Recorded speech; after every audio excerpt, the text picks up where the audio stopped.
a band! You hear it? It is necessary for the recording of sound to convert the sound waves to corresponding changes in light. The sound waves produced by my voice are transmitted through the air to the microphone, where these sound waves are converted to changes in an electric current. These variations in the electric current are then amplified and used to control the light. This varying beam of light falling on the photoelectric cell produces variations in the electric current, which are directly proportional to the variations in the light beam. The sound track. As the varying electrical current in the photoelectric cell is small, a vacuum tube amplifier is required to increase it to the point where it will operate a loudspeaker. Sound track.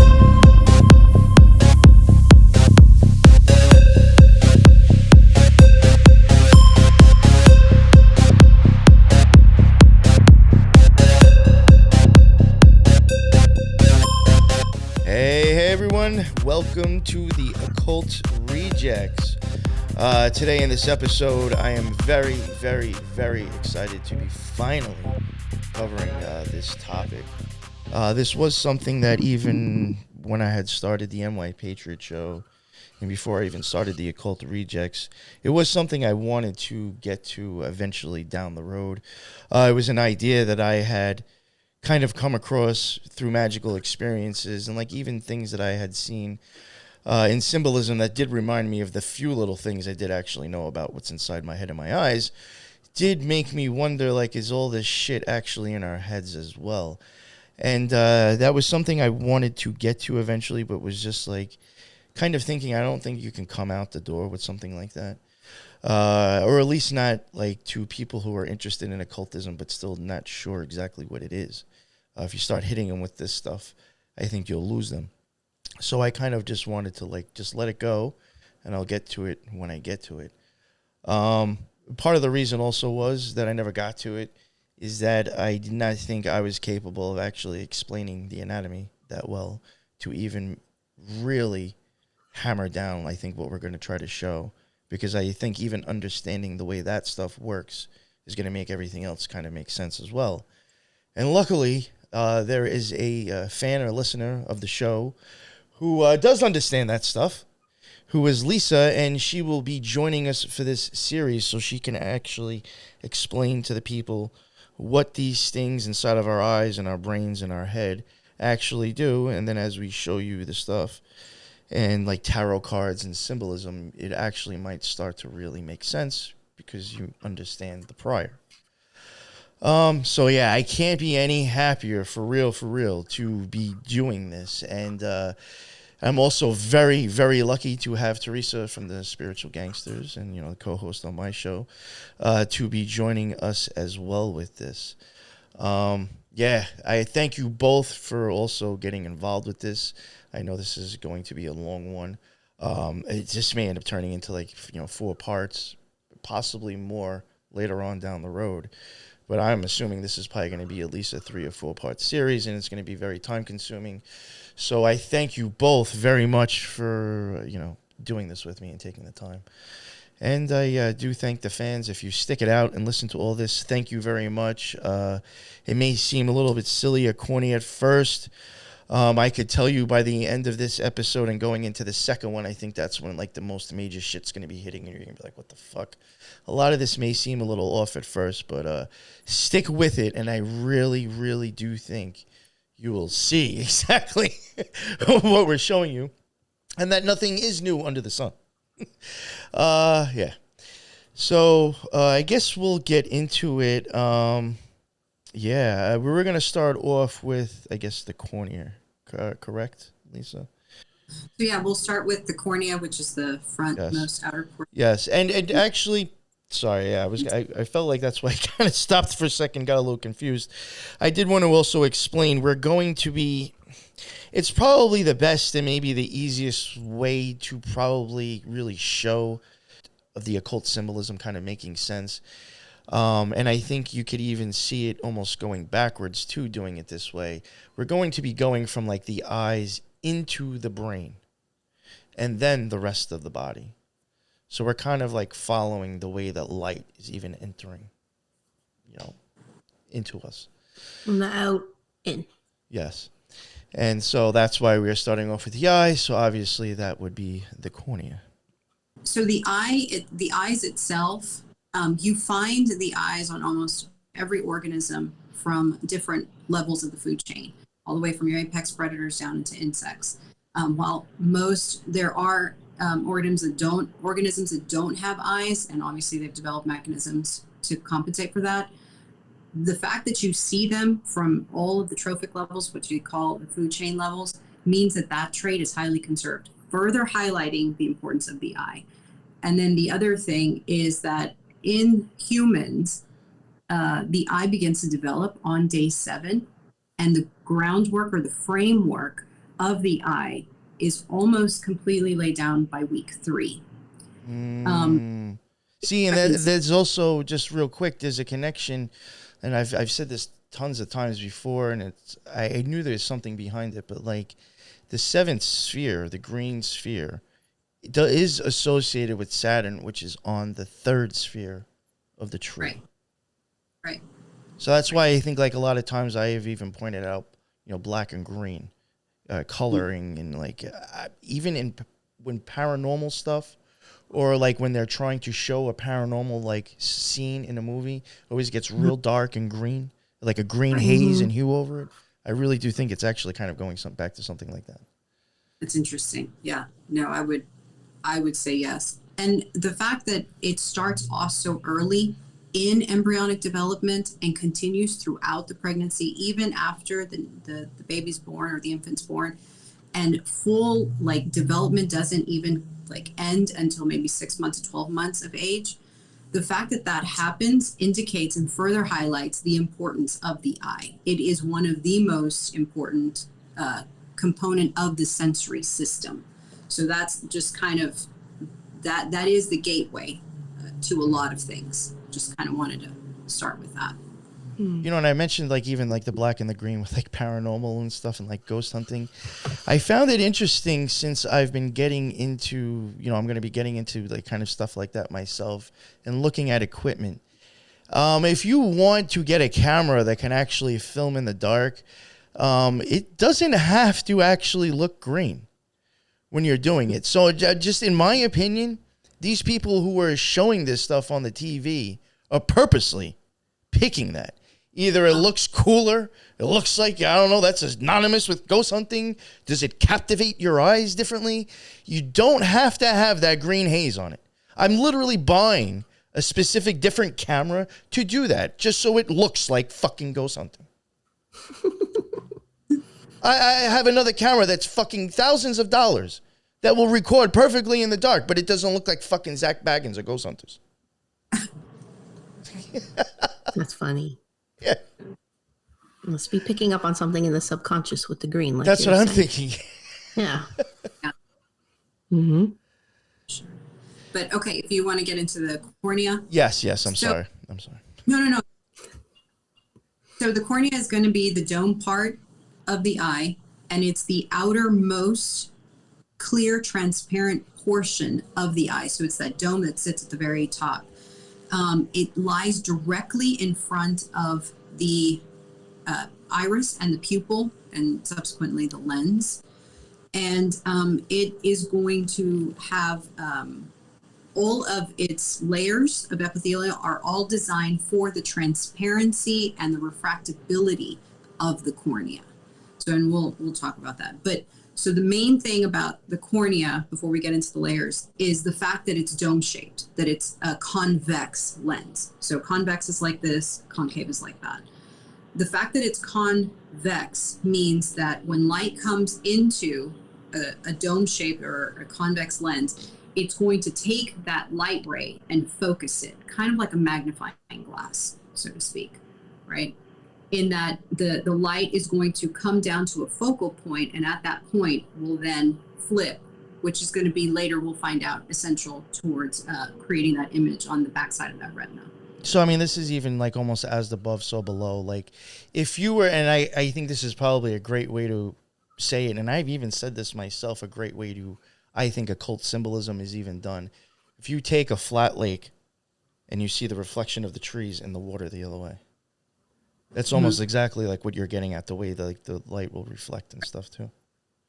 And with convex lenses, that's the only way you can create an image. With concave, you cannot create an image. It's going back to the magnifying glass example, is that when you focus it and you're trying to find the sun's rays, when you see that dot at the bottom, you're creating an image on the surface. Yeah. So that get an image with a convex lens, which further, shows the importance of that structure, why it's a dome. And it's one of two. So it's a double convex, which is the cornea, and then we'll get into the lens, which is another one. So it's a part of a 4 convex surface system. So it's pretty. Yeah, you said 4 parts? Cool. And 4 parts, because it's 2 surfaces on the cornea and then another 2 surfaces from the lens when we get into that. So like I can even think of besides the cross, each sphere on the tree has 4 layers to it as well. Oh, wow. Yeah, that's cool. And the another example that comes to mind is kind of imagine a white ray of light coming into a prism. The dark side of the moon. That's like an iconic example. So the cornea acts like a convex lens in that it looks like this. It has a dome-shaped surface on both sides. And so when light comes in on the convex lens, it's going to take that light and change the direction into a focal point, versus a convex where the light comes in and it's going to shoot it out in different directions. Or concave. Go ahead. Concave, right? Okay. Yeah. Yes. Please correct me. No, it's okay. No, you said convex for both examples. So I was like, wait, which one? Okay. No, convex that we're talking about for the cornea. And so once you get that ray of light coming into a focal point, once the light reaches that focal point, it's going to flip onto the retina and present an image. And so you can only create an image with a convex lens. And then that image is going to appear upside down on the retina, and we'll get in more into that when we get into the retina. So focal point and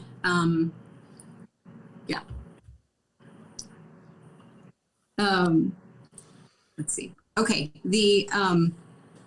so the cornea has 6 different layers within its epithelia.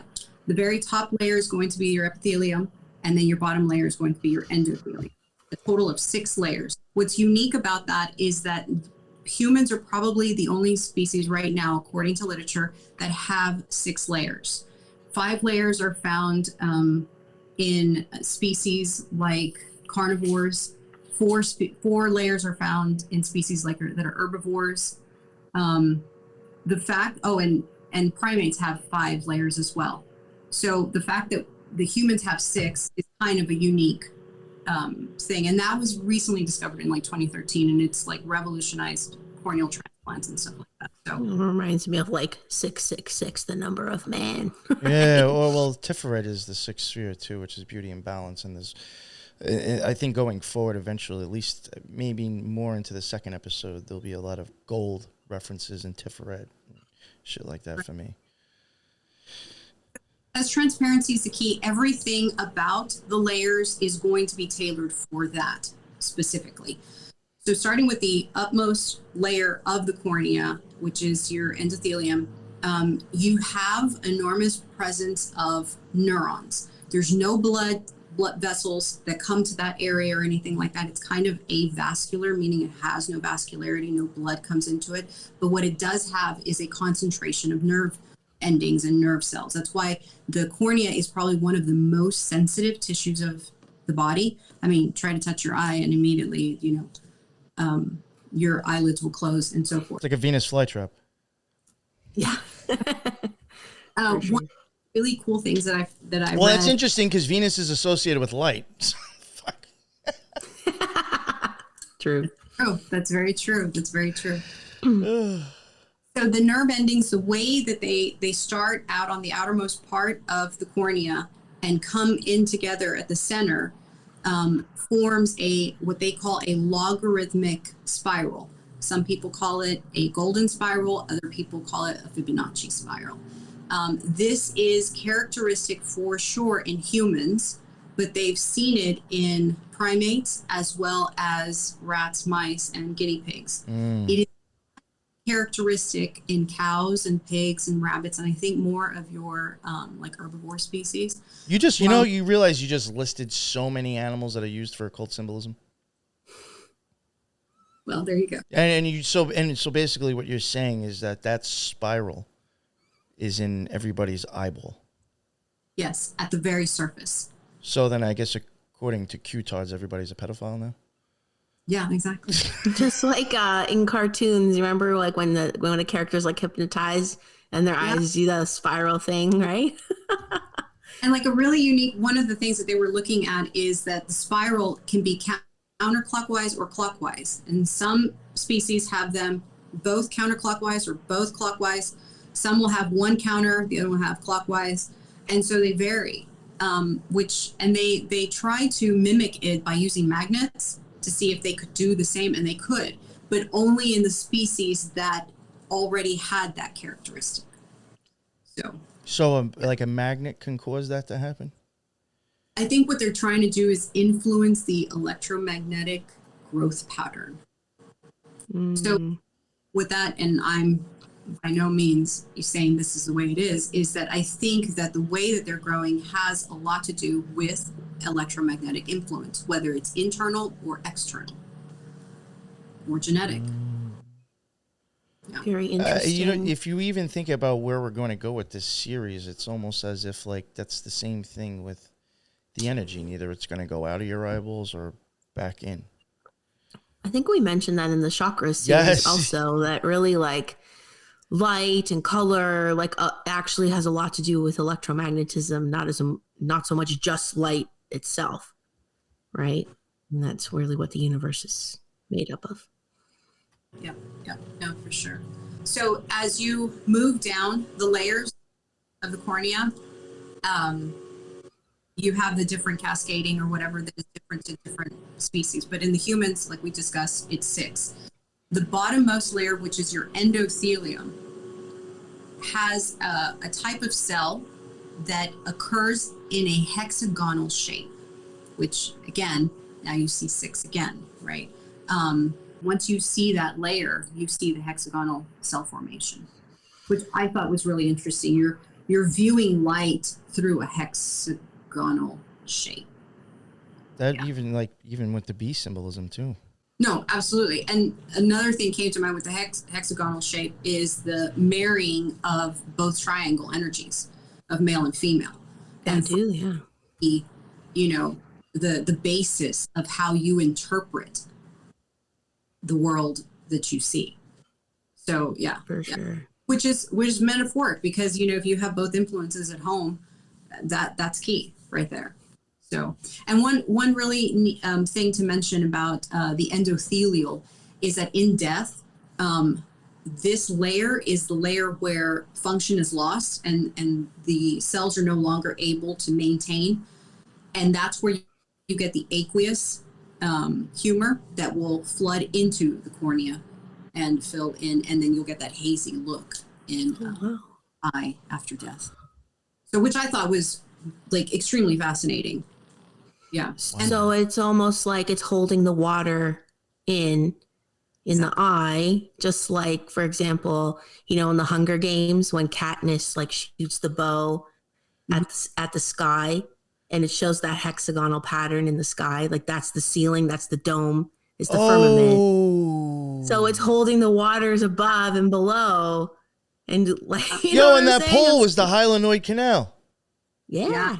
Holy the Hyaloid canal is the connection between above and below. I digress. Sorry, we're still in the shit. That's good though. Yeah, right? No, absolutely. Yeah. Well, that gives me things to think about with the Archer now, with the Hyaloid canal. I'm gonna have to start looking at. Very good, thank you. You're welcome.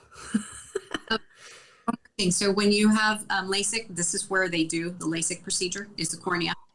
And corneal transplants, super common. As a matter of fact, I think it's like 17 million people are waiting on the list. 17. But it's true. A 2016 study showed that. Wow. And yeah, and you don't have a whole lot of transplant rejection because you don't have the blood vessels in there to reject it. That's interesting. No blood, only water. Well, it holds water back, I guess. Yeah. Well, the tears are what brings in all of the nutrients on the top part, and then the bottom part, the aqueous humor, is what brings in the nutrients there. Gotcha. But yeah, it has no blood supply. Therefore, you're not going to have like an immune response, quote unquote. It has its own immune self, like it has its own police. Like it's funny because like, you know, like these rich subdivisions that have their own police, it's kind of like this, where only those types of immune cells are there, because you don't want to mount a whole huge immune response for every dust particle that enters your eye. No, for sure. You'd be getting sick all the time. Correct. Right. You know, oh wow, this is like really interesting, and I hate to go back like 2 minutes ago when you talked about the blood and no blood. You know, I have mentioned, you know, and I think it fits like different ways. You know, I've said before, like, you know, if magic is really the spirit, leaving the body is that a blood sacrifice. Now going back into your eye, if you're saying that there's no blood in there, is that a blood sacrifice in a sense? And even reasons why I'm saying this now, and as I'm talking about this, even on the tree, like you will see like ages, like our goddesses or gods that are kind of used to show different parts on the tree. You can see the age changing, and you do like kind of see like, you know, a maiden, then the old hag, but then you have like the childlike empress going up even farther, close into Kether, and that, you know, that can get like a little bit confusing and why this and that. And I specifically remember in I Pet Goat, there is a part where they show, now wondering if it's the Hyaloid canal, because it was this big tower with this old lady up there, and like she falls back, her legs open up, you see her period, but then it disappears. It goes away. So I could see how you've just gone from the maiden to the old hag, and now you're going back childlike, back into your eyes to the empress who does not bleed, because she is not ready to be impregnated anymore. Yeah. Like, because you're going back in time, technically, I think. Absolutely. And, you know, I'm getting ahead of myself, but there are certain species that, especially like your domesticated livestock, but mainly like herbivores or prey species, that rely on the season of the sun, meaning what period or day length of the sun enters into the eye, feeds into the optic nerve and into the pituitary to tell the females and males when to start cycling, because that's when the most food will be available whenever they drop their young. So seasonality is huge with daylight period and it entering into the starting point is the eye. And that's what gives the signal to the pituitary to tell the uterus or the testes, hey, we need to get going. We need to start cycling. Wow, that's so interesting. Well, I know for humans, like they recommend, you know, that we get up and see the morning light, and that activates in our eye, like even to not wear sunglasses very often, because you want to be out in the daylight to get your melatonin process going properly. Like all your circadian rhythm is dependent on that, like seeing the sunlight and then knowing like it starts a whole hormonal cascade for the day. The sunrise in the morning has a certain code of light spectra that basically comes into the eye, is registered by the retina and optic nerve, and tells the pituitary time to shut off melatonin. Now let's kickstart all of the hormones that we're going to need throughout the day. And then getting you ready to optimize your vitamin D synthesis. So in the middle of the day, when you are supposed to be out in the sun, you can maximize the absorption of those rays to convert cholesterol into vitamin D on your skin, all that anyway. And then at night, when the sun sets, you have a different code of colors that tell the pineal, all right, let's shut it all down. We need to restart melatonin. This one's going to bed. Do you think that has anything to do with why they changed the background colors on the computer screen? Because I think at some point, because of the time, it switches from like blue to red. Yeah. I think so. It's because to help you sleep. Supposedly. Blue light isn't there at some point? Blue light toxicity. There was a lot of information coming out how it was in rhythms. You know, Yeah. real quick, I just want to add like stuff that you were saying. You know, obviously you were talking about light coming into your brain and then affecting your lower part. There will be a point when we get into the brain that we will actually refer to, and it's the same exact way inside the lens that the light reflects. It's really as above, so below. You'll see like things in the brain that basically replicate, but upside down, lower in your body. It's fucking bizarre. So, All connected. yeah. Yeah, no, for sure. So yeah, that's pretty much the cornea. Okay. In terms of the anatomical physiology. Awesome. So then I'll go back and so like here's the original picture that we had up. Even right here, I think like this skin on the top for me that I'll show does kind of look like actually like turtle skin, believe it or not. I'll get to that. Reptilian, Yes, perhaps? reptile skin. This thing right here, you know, as silly as it sounds, I mean, believe it or not, it almost looks like a carpet to me. But I also do think, like, yeah, I think I can do it here for you guys to see. But I think, have a picture of it upside down. To me, that, you know, and going with the shape that it is upside down, it does almost look like those neck dresses, I guess, that sometimes women would wear. Frilly collar thing? Yeah, like especially like in Egypt, how they'd have that thing go across their neck, hanging down. Oh, like a. I don't know what to call that. Like a collar necklace. Yes. Yes. Yeah. Mm-hmm. Yeah. I've even thought of, you know, because I don't know if people actually know pearls aren't perfectly round. You know, these like pearl necklaces you see people wear, tribes that got looks like teeth or bones hanging from their neck. These things right here do very much look like, you know, just like bones with like little holes in them.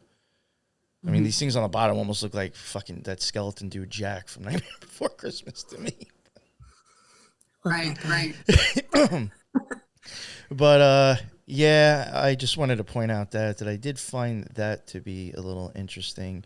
I do have this picture here, which I mean, it may not really be this, but it just the way it looks to me is a piano and a fucking speaker. That's funny. Yeah, it's really weird. But Almost like an organ. But yeah, right. And they play organs in churches. Well, organs are organs of the body too, right? So Yeah. there you go. Again, here, I even thought, and I'm just showing this really just for the bottom two pictures. To me, again, like I mentioned, reptile skin or desert. I think I do have some pictures of that to throw up. Pretty much a dry desert floor looks the same way to me. Well, and if you want to get weird with it, like just to bring in the reptilian thing in deserts, right? So a lot of people will say that there's, you know, like high energetic activity or like paranormal activity in deserts. Like we'll find a lot of petroglyphs there. Right. Maybe there was like portals at one point.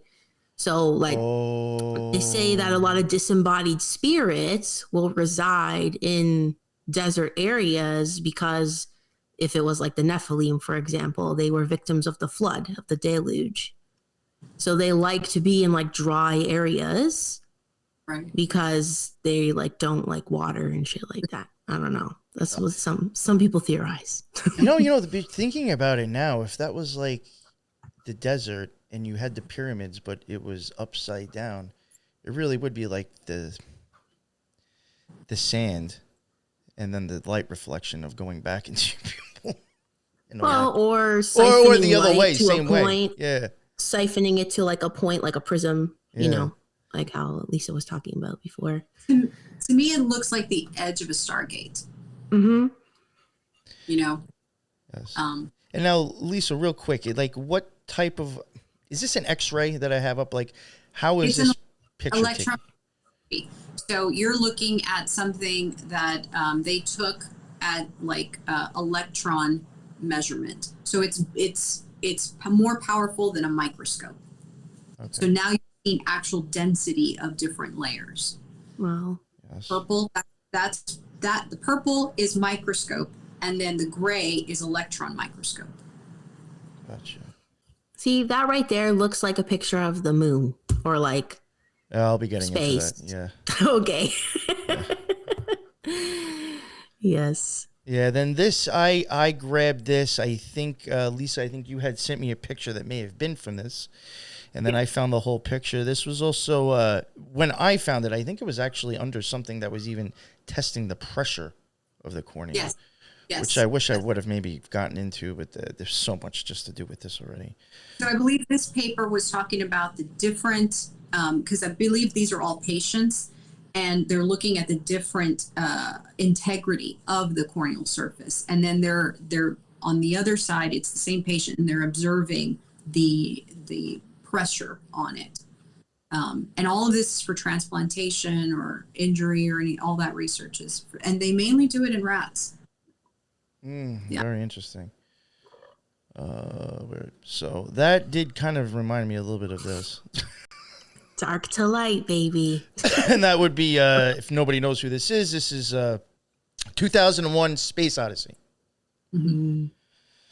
So maybe that could be a stretch. Well, and then you have the crescent of like a lot of flags, right? Mm-hmm. Yeah. And you have light. Mm-hmm. The light. Yep, the light coming in, hitting the cornea.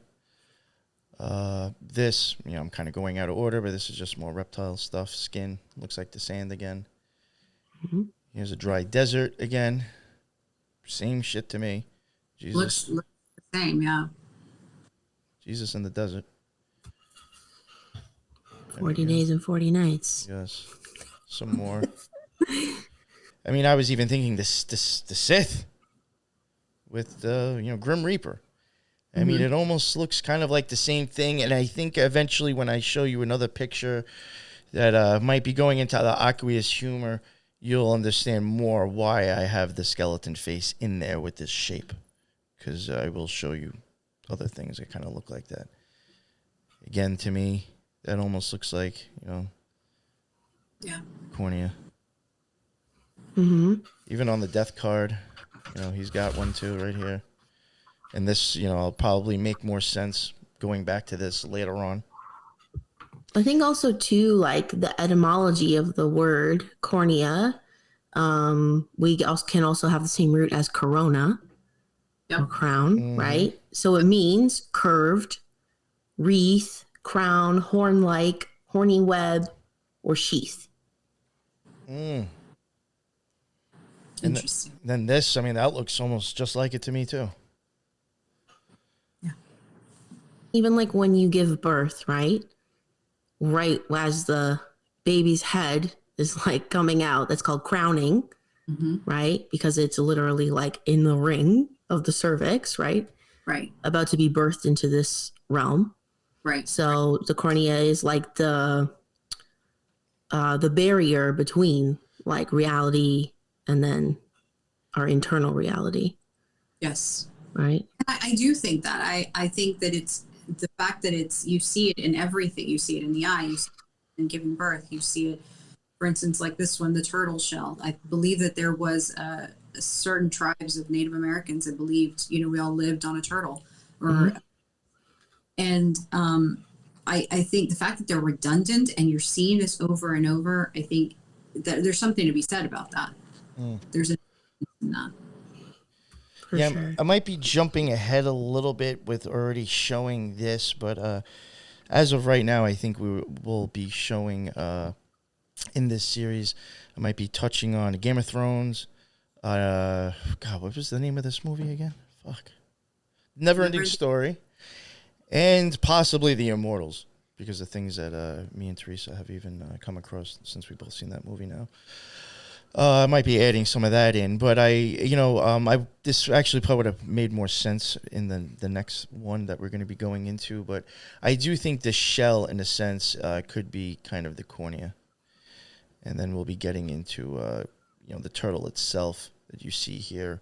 I think you'll see in the next, with the Grateful Dead as well. You'll see in the next one. It's so funny, just like a weird synchronicity. I literally saw a post this morning about a turtle, and I was going to send it to you guys, and then I was like, I don't want to bother them or whatever. But you know how like a lot of people think turtles live inside their shell? But no, like the shell is the turtle. Like if you were to like cross section a turtle, like literally the shell is like part of their spine. Like it's wild. Yes. And I was like, what? Yeah. Even if you think about like, and I'll be touching upon it, I think in this episode, even though the hermit card I think can fit throughout like the whole thing. Even the hermit, it stays inside, rarely comes out. I do even think like with the turtle and stuff, it sticks its head out, goes back inside. It's a lot of the same thing. And now I guess we'll go on to the aqueous humor, right? Yeah, so the aqueous humor is going to be the fluid, transparent-like material that sits right underneath the cornea and borders with the iris pupil interface. Okay. So the material of the aqueous humor is similar to blood plasma, except it doesn't have any proteins or anything like that, as well as it's super clear, because again, transparency is key here. It's secreted by the ciliary body, which the ciliary body is what holds the lens together. So if you imagine you have the cornea, then you have the aqueous humor, then you have the iris pupil, then you have the lens. That aqueous is going to come from in the middle of the lens and the iris. And the way it's going to flow is going to flow outward and up through the pupil and out. So almost like, think of Old Faithful, like it's coming out from underneath and then up through the pupil and then out.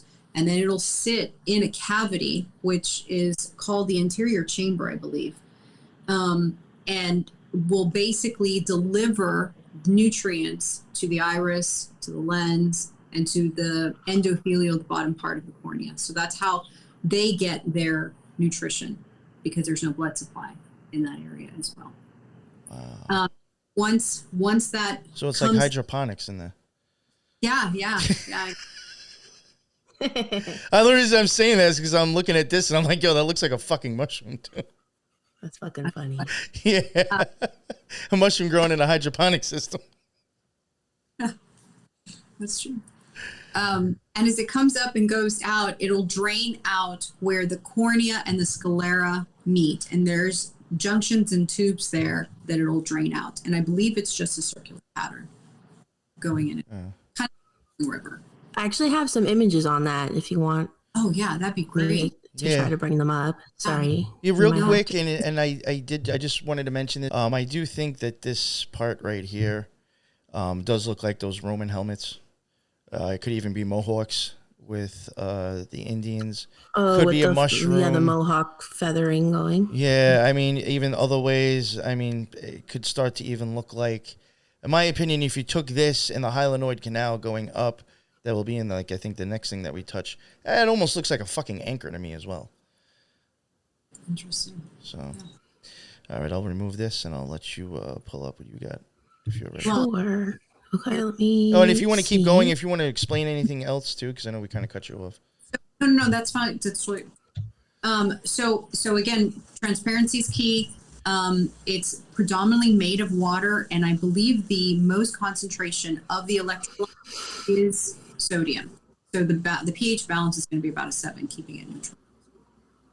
So what's the pH balance again? I'm sorry, say that again. Oh, 7 neutral. So we're back to 7 again with the eyes. 7. Yeah. So the image, sorry to Lisa to interrupt you. The image I brought up just to demonstrate your point about the water movement within the aqueous humor. So these are just like images showing how it does come up and then spirals out on both sides, right? So almost like a toroidal field, right? Yo, think of how many times you see columns and pillars with that design on it as well. Yes, Corinthian columns have that design. It also mimics... Gates have it. Oh, shit. So this is an image of star trails at the equator. So if you were to stand at the equator and time-lapse the night sky, this is what you would see. So there's like the North Star, Polaris, that doesn't move, right? And all the stars rotate around Polaris. Bear with me, people who believe in other forms of the Earth. And then there's the Southern Star that's fixed, and the stars also rotate around that fixed point. So it mimics what's going on in the night sky. And I believe, yeah, so it's just another image just pointing that out. The North Pole current when you're standing at the equator, and the South current. And also reminds me of a fleur-de-lis, where you go up and then you go out, just like the toroidal field of the Earth itself. Right. Right? No, exactly. That's exactly how it Yes. Sorry, I'm done, I think. No, that's wild. That's Right? that's pretty much spot on how it moves. So yeah, it's, but this, I mean, it's, again, it's all, you see it everywhere. And then I think maybe just from this one, I think just like this type of photo, to me, you can almost easily start seeing, in my opinion, old depictions of the flat Earth and the firmament as well. Absolutely. It's amazing. You know, and you're talking about, you know, one thing, the two different poles and stuff. I mean, they're even showing that, could that be the sun and the moon? Well, and the two pillars. Yeah. Right? Mm-hmm. Absolutely. This is just another picture showing you how the fluid, am I correct saying Yes. that this is showing you the fluid movement? Exactly how it flows out. It flows out from the ciliary body, which is where the lens is, and then underneath, where the lens is, and it's underneath the iris, and it comes up through the pupil and then out. But it does form that toroidal to where it's delivering all those nutrients. And the nutrients are everything from electrolytes, amino acids, ascorbic acid, which is vitamin C, different types of immunoglobulins that are specific to that area, the special police force, the private police force. You know what this part reminds me of, and it just popped into my head. Have you ever seen, I think like they even talk about like the idea with like, I don't know if it has to do with like the inner Earth, but you know, like it's almost as if you were walking on a magnet and then walked up, like if you had the U and you were walking in the magnet and then walked around the other way. You know how like sometimes people talk about like that's like, or almost like the same thing, as above, so below. It's like almost like you're kind of seeing, if you were underneath there, hanging from there, walking around, and then walked up here, you would be actually on the flip side. You understand what I'm getting at? Probably not, but it's interesting how you can almost like see that here. Like I'm almost even thinking of like the Fool card about to walk off the cliff. Gotcha. You know, maybe Looks he's not going like- to walk off of it. Maybe he's just going to walk underneath it. Like there's a Canadian band called Walk Off the Earth. That's what it's called. See right here. It's funny. Mm-hmm. And the solution also helps with maintaining the wall of the cornea and keeping it taut and round, so. Another thing it contributes to. Now, if you look at this, and this is like one of the ways I kind of wanted to show the Grateful Dead symbol. Right, you do have the optic nerve coming in over here. You have this whole look. Now, if you remember before when I joked around and said that the cornea in there kind of looks like teeth almost. You have the optic nerve coming in. You have these two little things over here, which, you know, could maybe be slit eyes, and then pretend that there's teeth right here. You have the Grateful Dead symbol. Steal your face and steal your eyes, I guess. Yeah. To me, it's same fucking thing. I mean, even the lightning is even coming in, showing you where the nerve would be. Technically, when we get into it later on, that's actually the hyaloid canal. So, like, I could show this again later on and probably even make more sense out of it. And then don't the rods and cones, like, aren't they usually illustrated in blue and red? Blue, red, or and something green. to do with Yeah. blue, red, and green. Yeah, that will be, I think, the next episode is where we'll actually get into the rods and cones.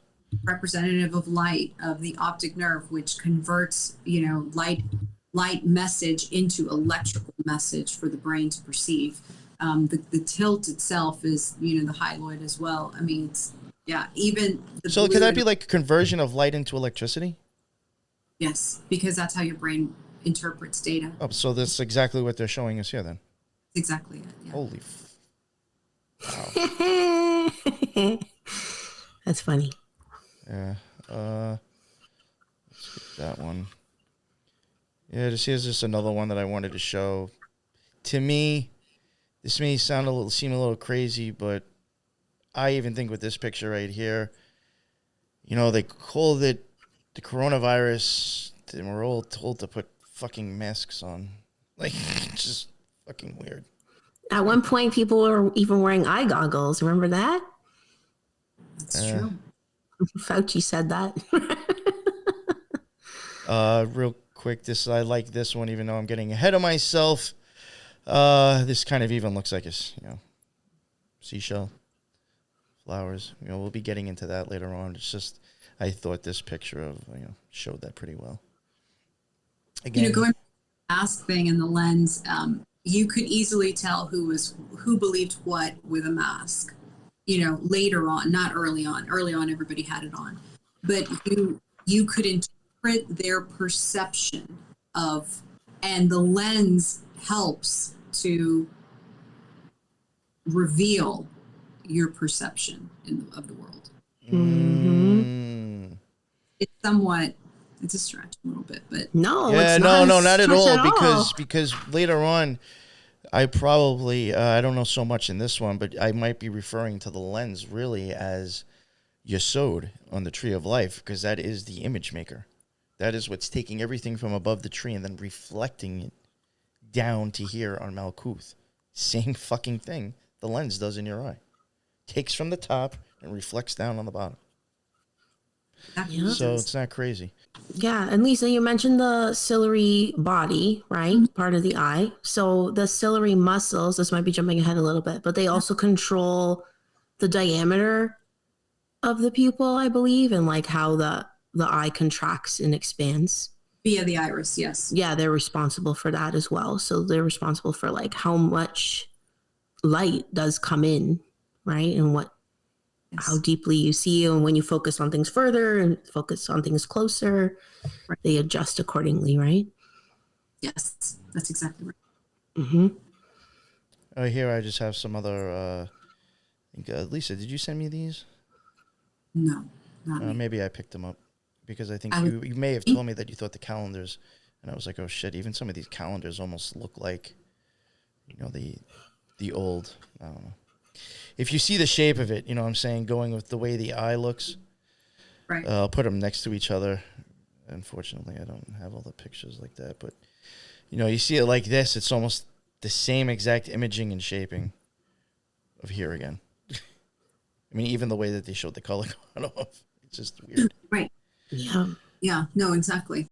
I even think here in the star card, getting a little bit ahead of myself, because that's probably showing the hyaloid canal again.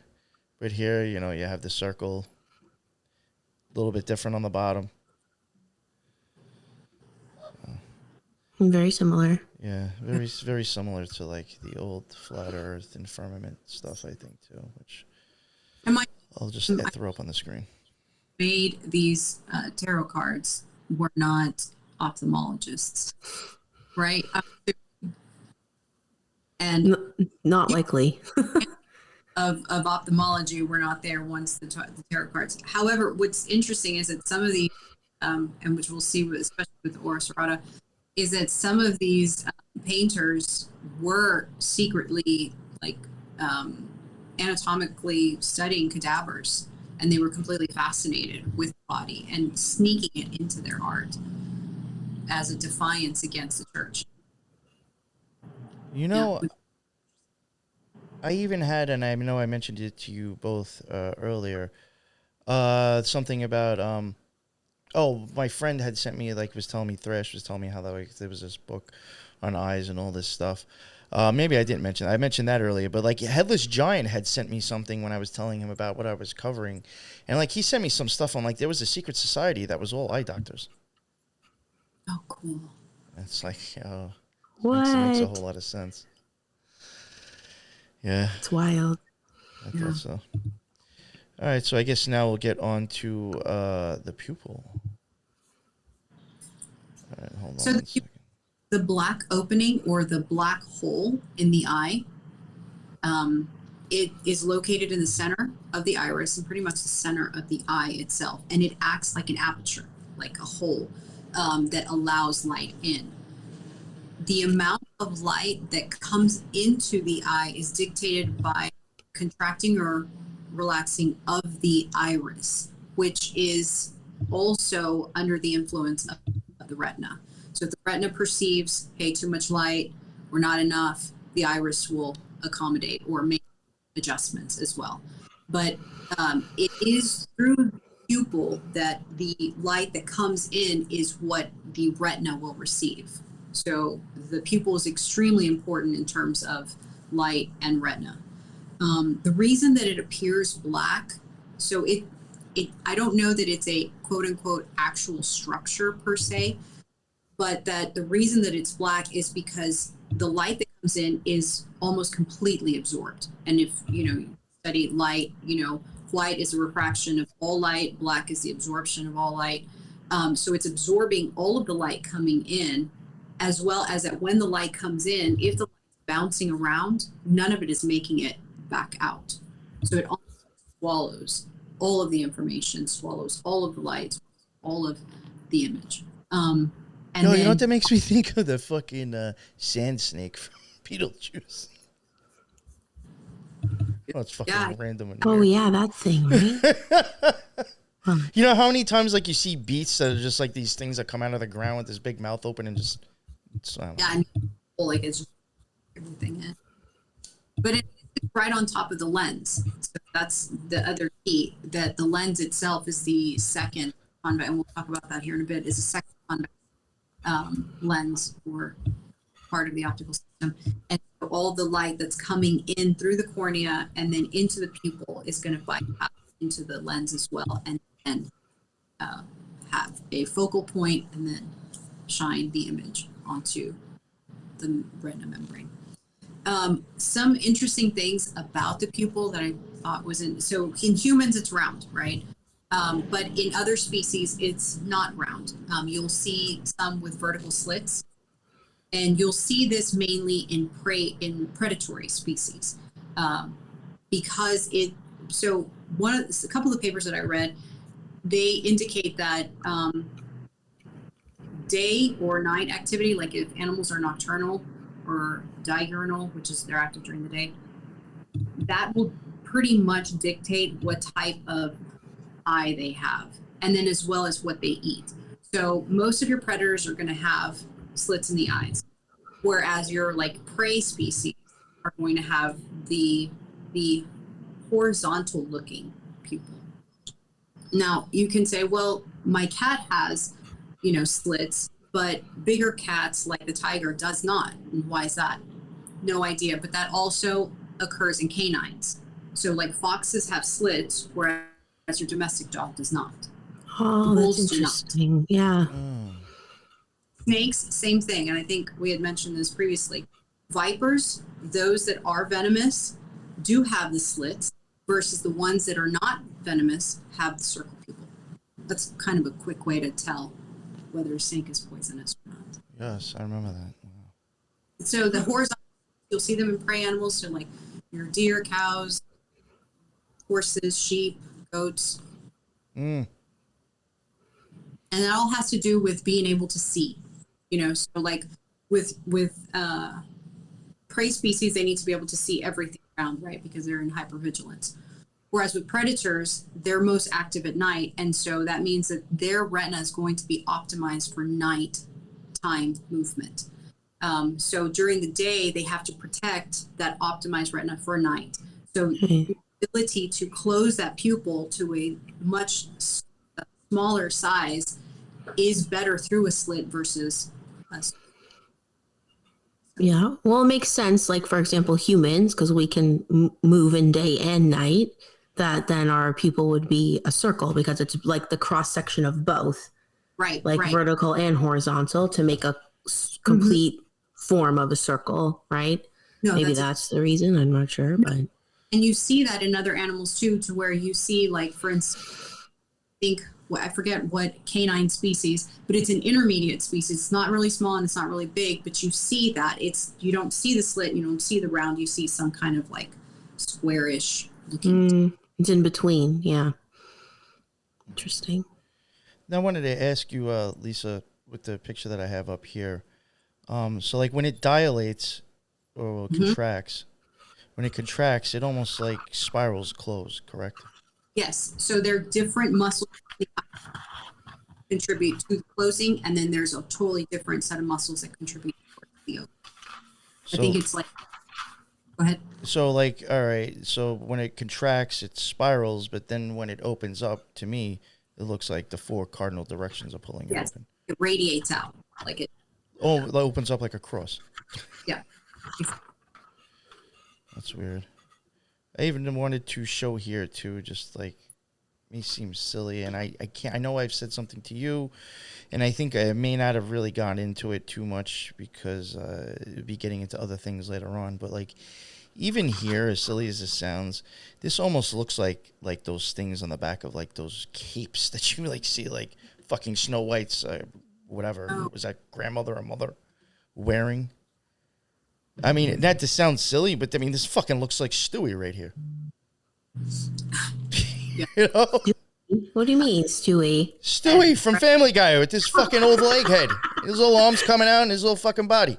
Oh, it does kind of. Yeah, that's funny. I actually see a snake face right now. Like as if you were looking at a snake like lying down. Like this one? Tell me that doesn't look like fucking Doctor Strange. This yeah, the cape. collar, the neck thing. Yeah. Here. That's funny. Here I thought was interesting. Now, this is kind of going with like the light coming in, right? Through the pupil. Mm-hmm. Mm-hmm. And one is dilated, one is constricted. Even with that, I find this interesting. One, I mean,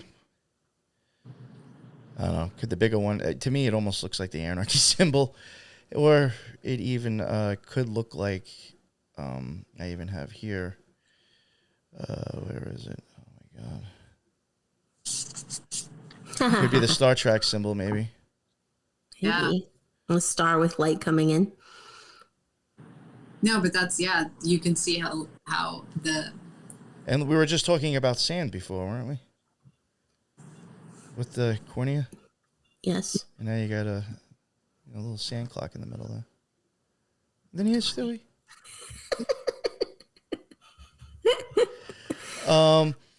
So something that I did want to get at with this as well, I'm probably jumping forward a little bit. I guess with the, like again, before we were talking about the never-ending story. And again, with the child warrior, just like the fucking Game of Thrones that we'll be talking about. And Sword in the Stone, too, another child with a sword and a dagger. I do think it'll probably be more prevalent as we go farther, though. I think you might be seeing kind of like a path. Maybe it is even a little bit like what I was trying to talk about before with walking. But I almost feel like he's walking across like the white part of the eye, then the pupil, and then back to the white part, or up the Hyaloid canal, actually. And I do think that the swamp of sadness could possibly be the pupil. The pupil does grow. It can grow, and I do think that the wolf in that was the pupil growing. And what this kid was trying to do was stop the pupil from dilating, actually screwing it closed, technically. I think it'll become a little bit more prevalent, when we get into the other part of the eye. I even show here, like with the horse, I think him and the white horse, he's showing you that he's the white part of the eye. The horse is like the white part on the chariot being pulled. And he's going against the wolf, which I think is the energy of the pupil. And I think you will even see that here in the chariot cards. You have the mixture of white and black. Now, I know this one doesn't show you any wheels. It shows you a dreidel, which spins just like your pupil would open and close. This one could be like the pupil, and then here we have the wheels that twist and turn, and you have the black and the white, the pupil, and what's the white part called again, technically? Sclera. The sclera. So I think that could be the pupil and the sclera, and just like I was saying before and asked you, when the pupil, twists and gets smaller, it's like technically putting a screwdriver in your head and closing it. Which, if you use the Phillips screwdriver, that would also have a cross on it as well. For when you want to open it up. Yeah.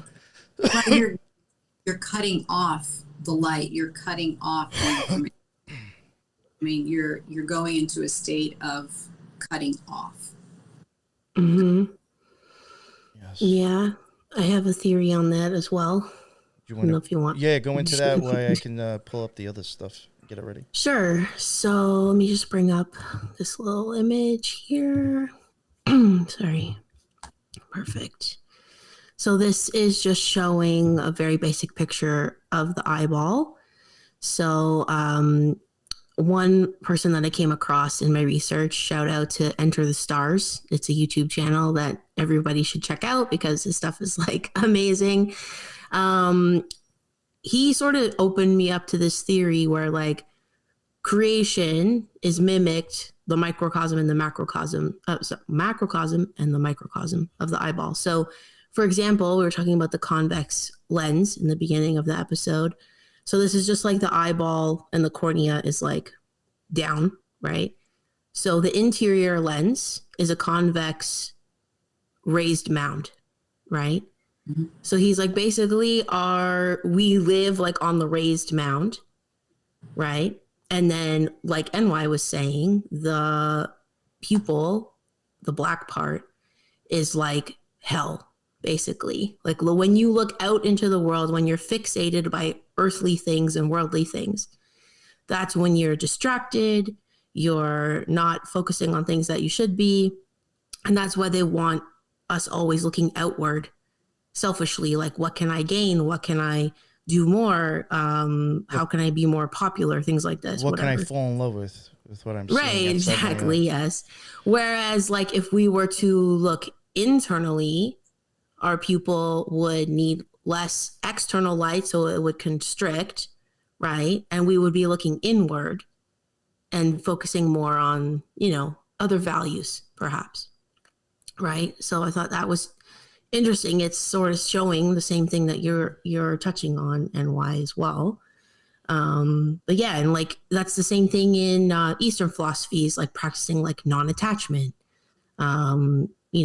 taking time for yourself, connecting with God. Like when you close your eyes and connect internally, it's like the two pillars are closed, the two eyes close, and then you can focus like in the middle of your brain, which would be like the pineal area, which is where we connect with our higher self, with God, with the universe, whatever you want to call it. So I think it's interesting that it's like it's all reflected. Y'all both said something. So the pupil, obviously, it constricts in light. However, in instances where you see something of interest to you, of high interest to you, it bypasses that signal and dilates. So going back to what you're saying is that the being, outwardly and looking outwardly at things that, are materialistic, you bypass, even the natural state, versus and want to absorb more of that versus closing your eyes, looking inward, and being off to the material.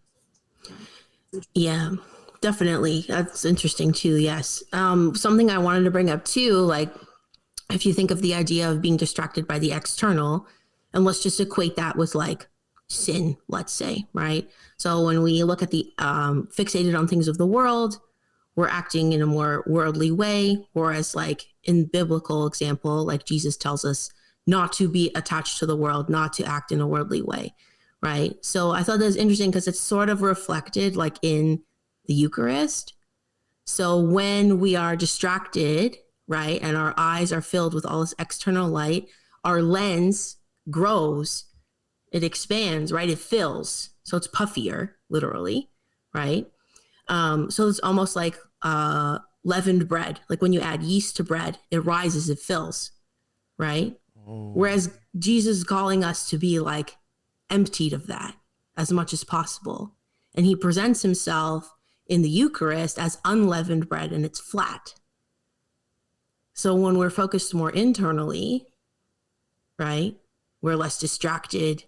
If we're practicing things like we should be, like fasting physically from food, fasting from distraction, we should be more emptied. We should be more ready to receive and connect with source. Right. And then I found it interesting also, just in general, like a typical Eucharistic host, like the little circle of bread is what I'm talking about. If people don't know. So usually it's just like a flat white circle, which you could say is like an eyeball or a lens in general. Mm-hmm. And then it also still has the cross, right? So it also has like the 4, I'm sure we're going to touch on this in a bit, the 4 like muscle points that hold the eyeball in place and connects it like into your head. Yeah. Right? Yeah. That's why. Anyway. Damn, that was good. Oh, thank you. Yeah, that's my little scoop for now. That's really interesting. Even like with that cup again, like it's gold, and like again with the gold, kind of like the gold wiring inside your eyes. It's right. Yes, yeah. even the chalice. Exactly, it's called a chalice, which usually also is the bottom portion of the 2 triangles that intersect. Right? Is it not called the chalice, or which one is, or like a sheath? I don't know. I don't remember. Sorry. Oh, and just to have a Bible verse to go with that. Go for Nice. it. Let me see. I think I can bring it up real quick so I can just read it from there. Okay. Perfect. So this is from 1 Corinthians chapter 5, verse 6 to 8. Your boasting is not good. Do you not know that a little leaven leavens the whole lump of dough? Clean out the old leaven so that you may be a new lump, just as you are, in fact, unleavened. For Christ, our Passover, also has been sacrificed. Therefore, let us celebrate the feast, not with old leaven, nor with the leaven of malice and wickedness, but with the unleavened bread of sincerity and truth. So again, flat, emptied, unleavened. It almost makes it sound like looking out the other way is just a bunch of lies too. Exactly. The external world is just a bunch of distraction, and not what we should be focusing on, perhaps, is what the whole point of this entire series is going to be. Right? Yeah, no, exactly.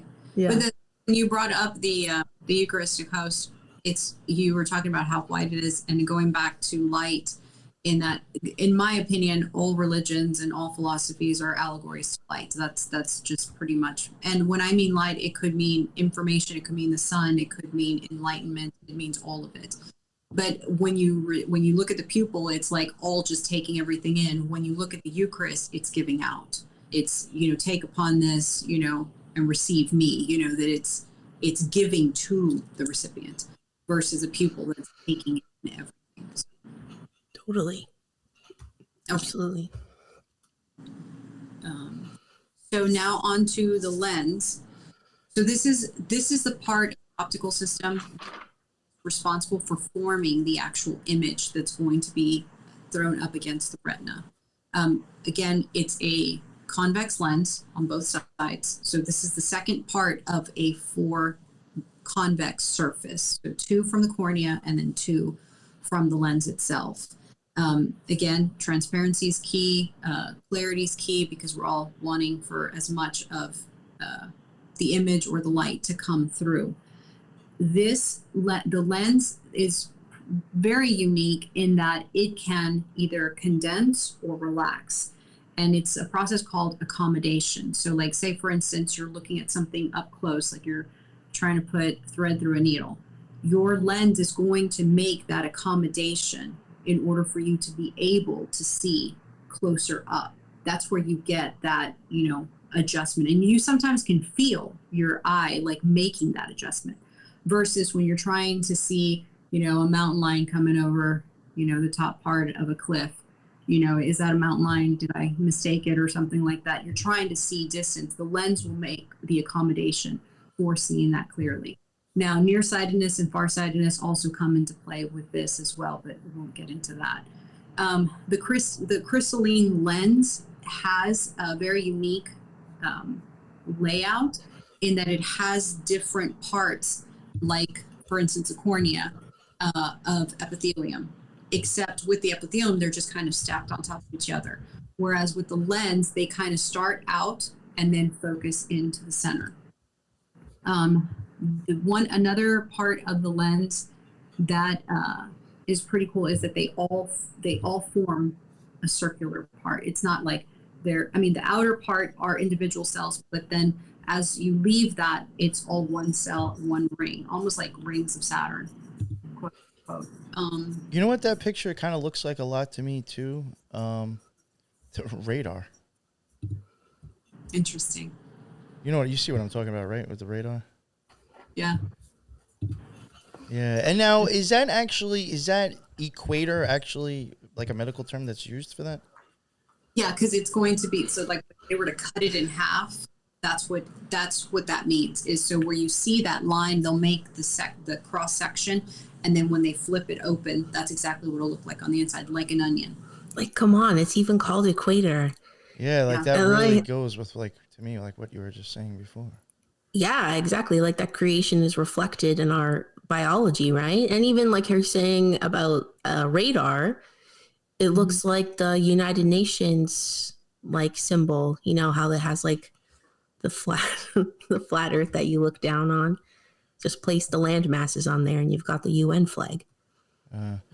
Now it said this is called a crystalline lens.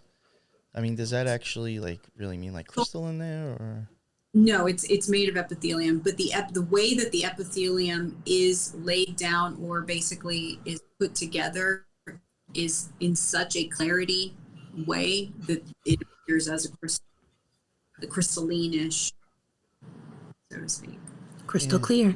Yeah, and the reason why, I mean, I guess like, when it comes to occultism, I guess like maybe just a play off of words, but, I could see again with the talking about showing that field, the toroidal field before, how it was with the equator, and then you have this star card pouring out two different things of water with crystals inside this blue stuff right here that looks like water. There are a couple of papers that talk about that there are formations of crystal likes on the protein structures. I didn't get too in depth in that.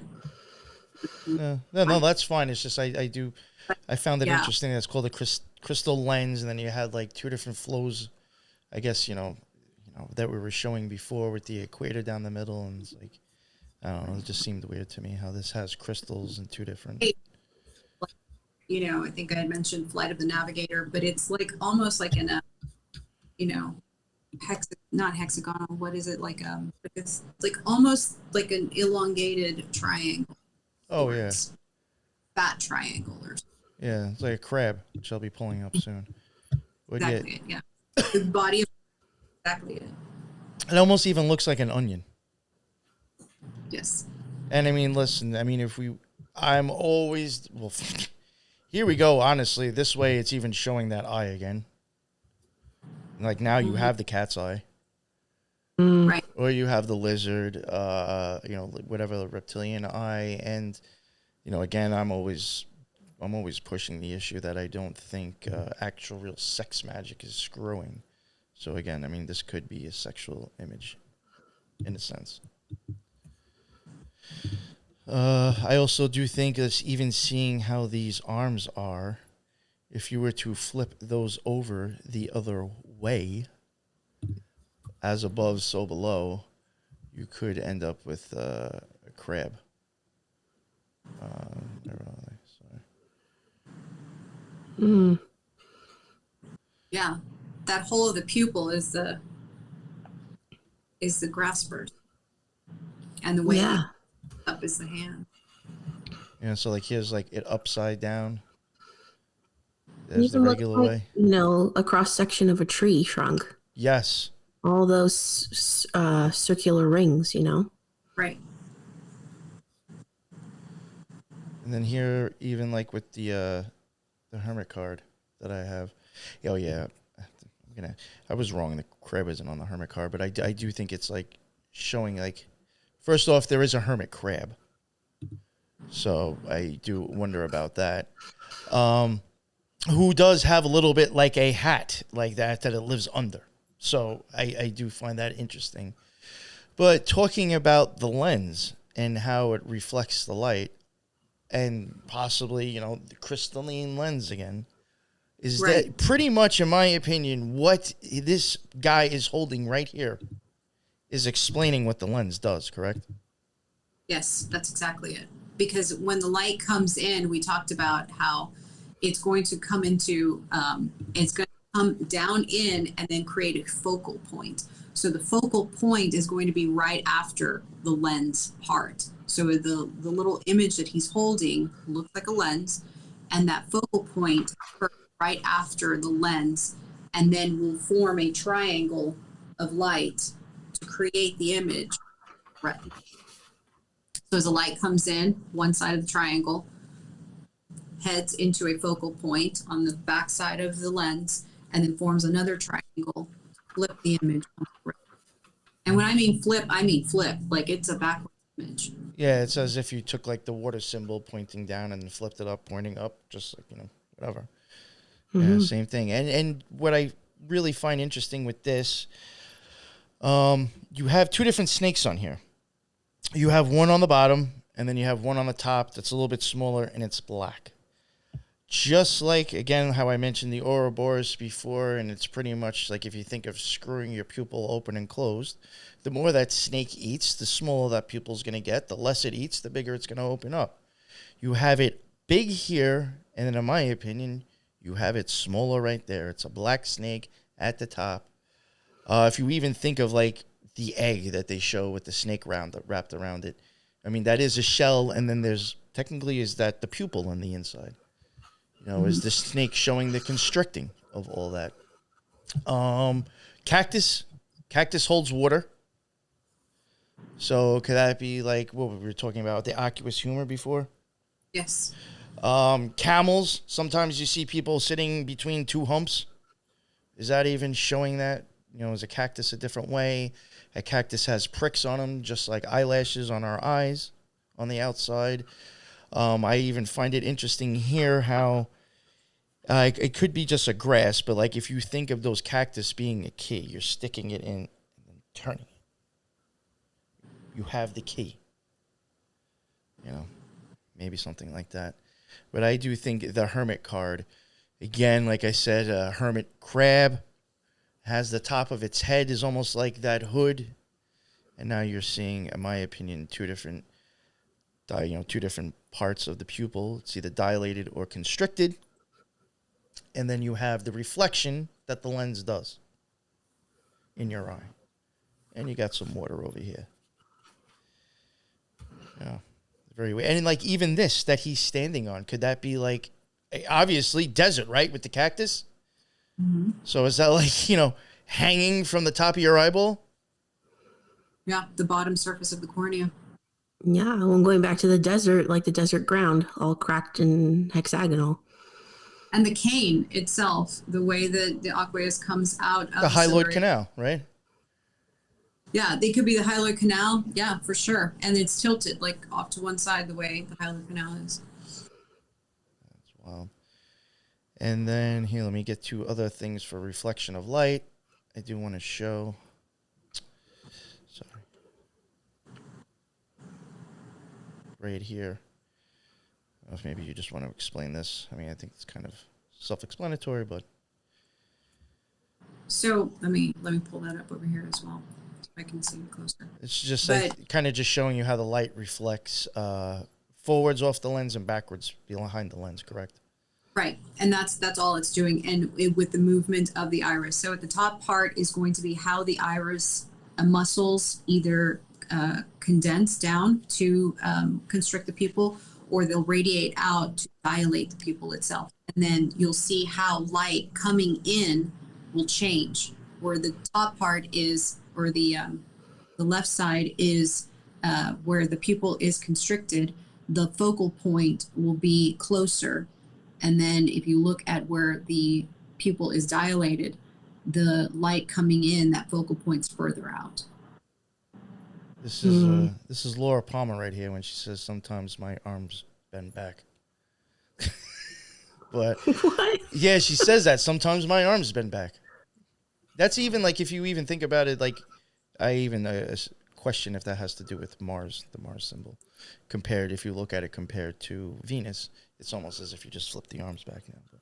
And then also to also mention is that the lens is changing as well. Yeah, that's something I want to ask real quick. The blue, is that representative of something specific compared to No. the orange?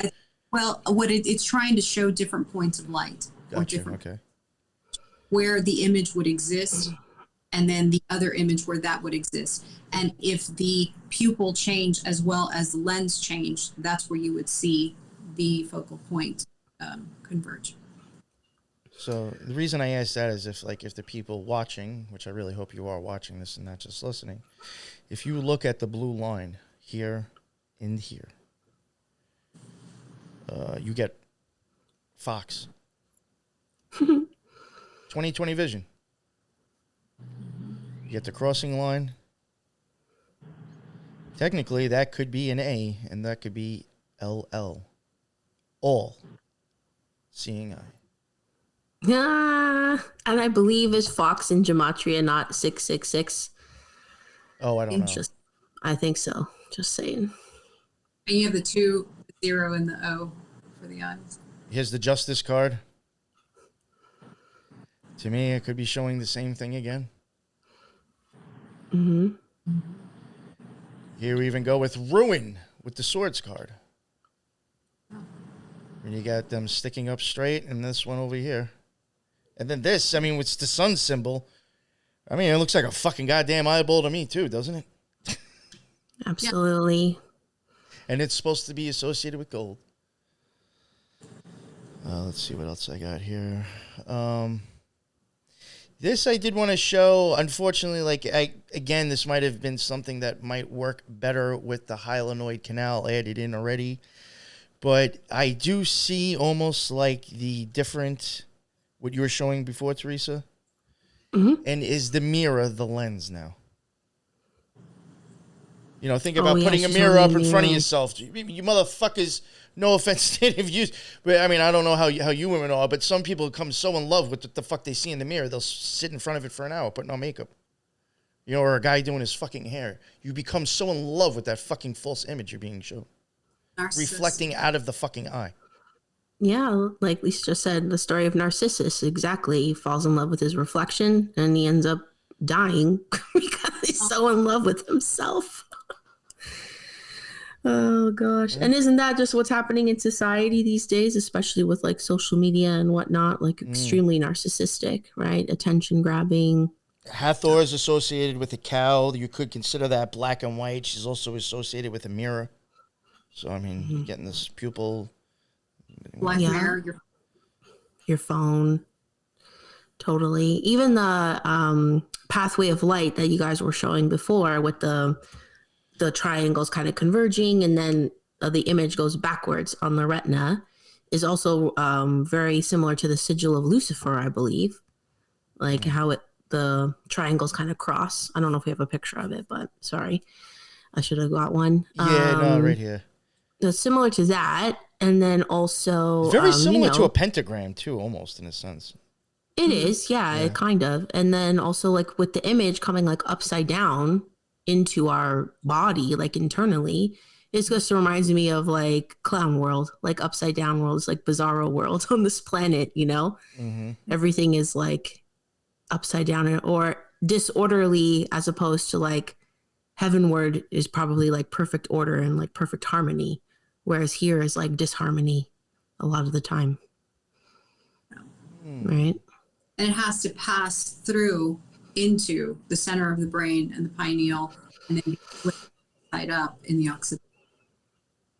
So it goes from the fool to the clown. Just depends on which way you walk around that cliff. There you go. Right here, the moon card. I do think we're seeing the same thing again. I think we see the lens here. These are because of the pupil. Darkness. We have set. Darkness. There's more of the moon than the sun. And we have 2 lines going up instead of crossing. I don't even think the moon's getting into that. And again, like I had said, I do think a moon or Yesod is associated with the lens, because when you get into like Kabbalistic stuff, they do consider like the moon as like, you know, an image generator, basically, that reflects everything from the top of the tree down to the earth. Almost the same thing as like the lens, really, in my opinion. And so I definitely think this is showing that.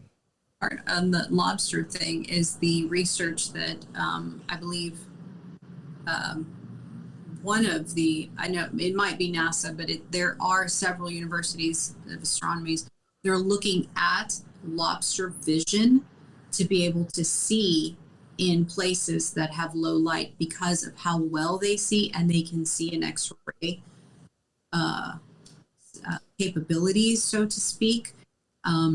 So yeah, that's interesting that it's the moon card. There's a lobster, night vision. So That's wild.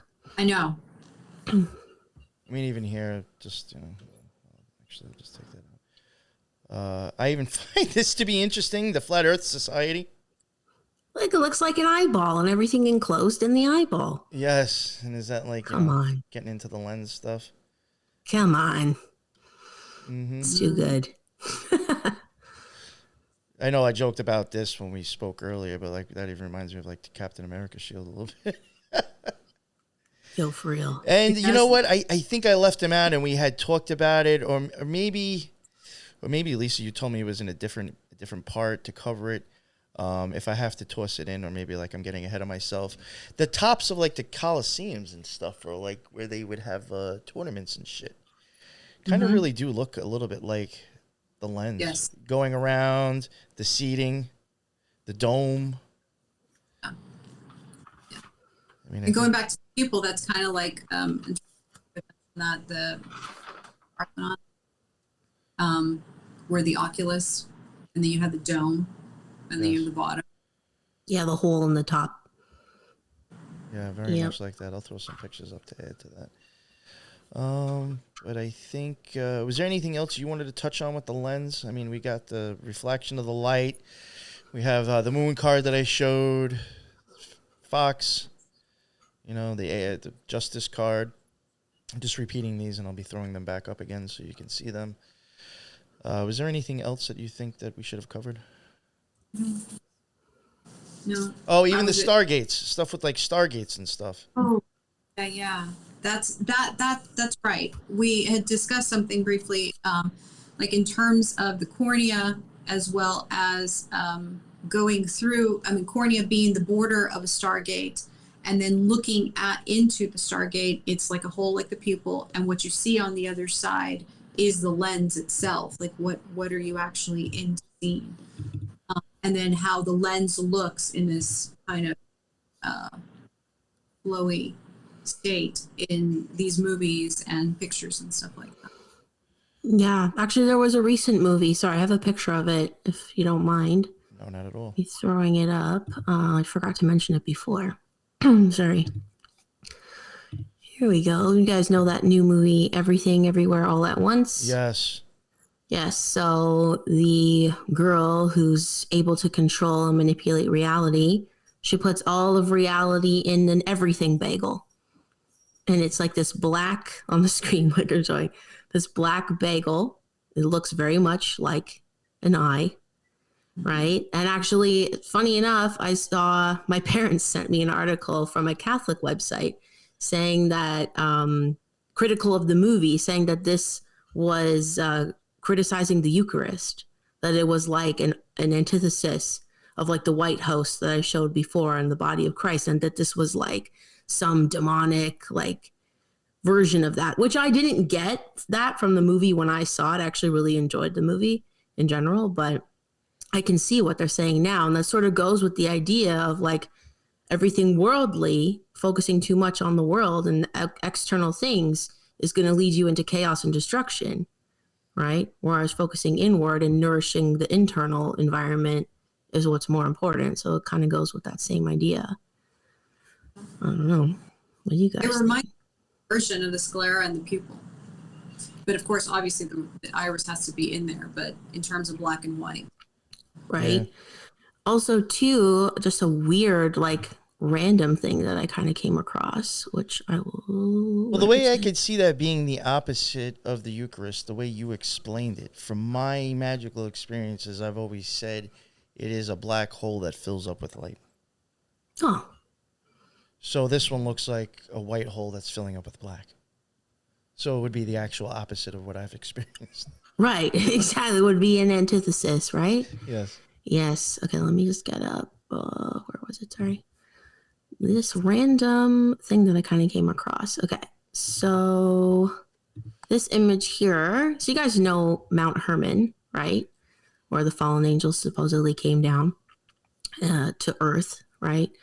So there's a temple at the summit of Mount Hermon called Khazar Antar. So that's like a bird's eye view of it, right? It actually reminded me of an image you showed earlier, and why I forget which one it was. But there's that, and then overlay that with, oh, not that one, the eyeball. Doesn't that look like so similar? Yeah. It does to me. When I first saw it, I was like, what the heck is going on, right?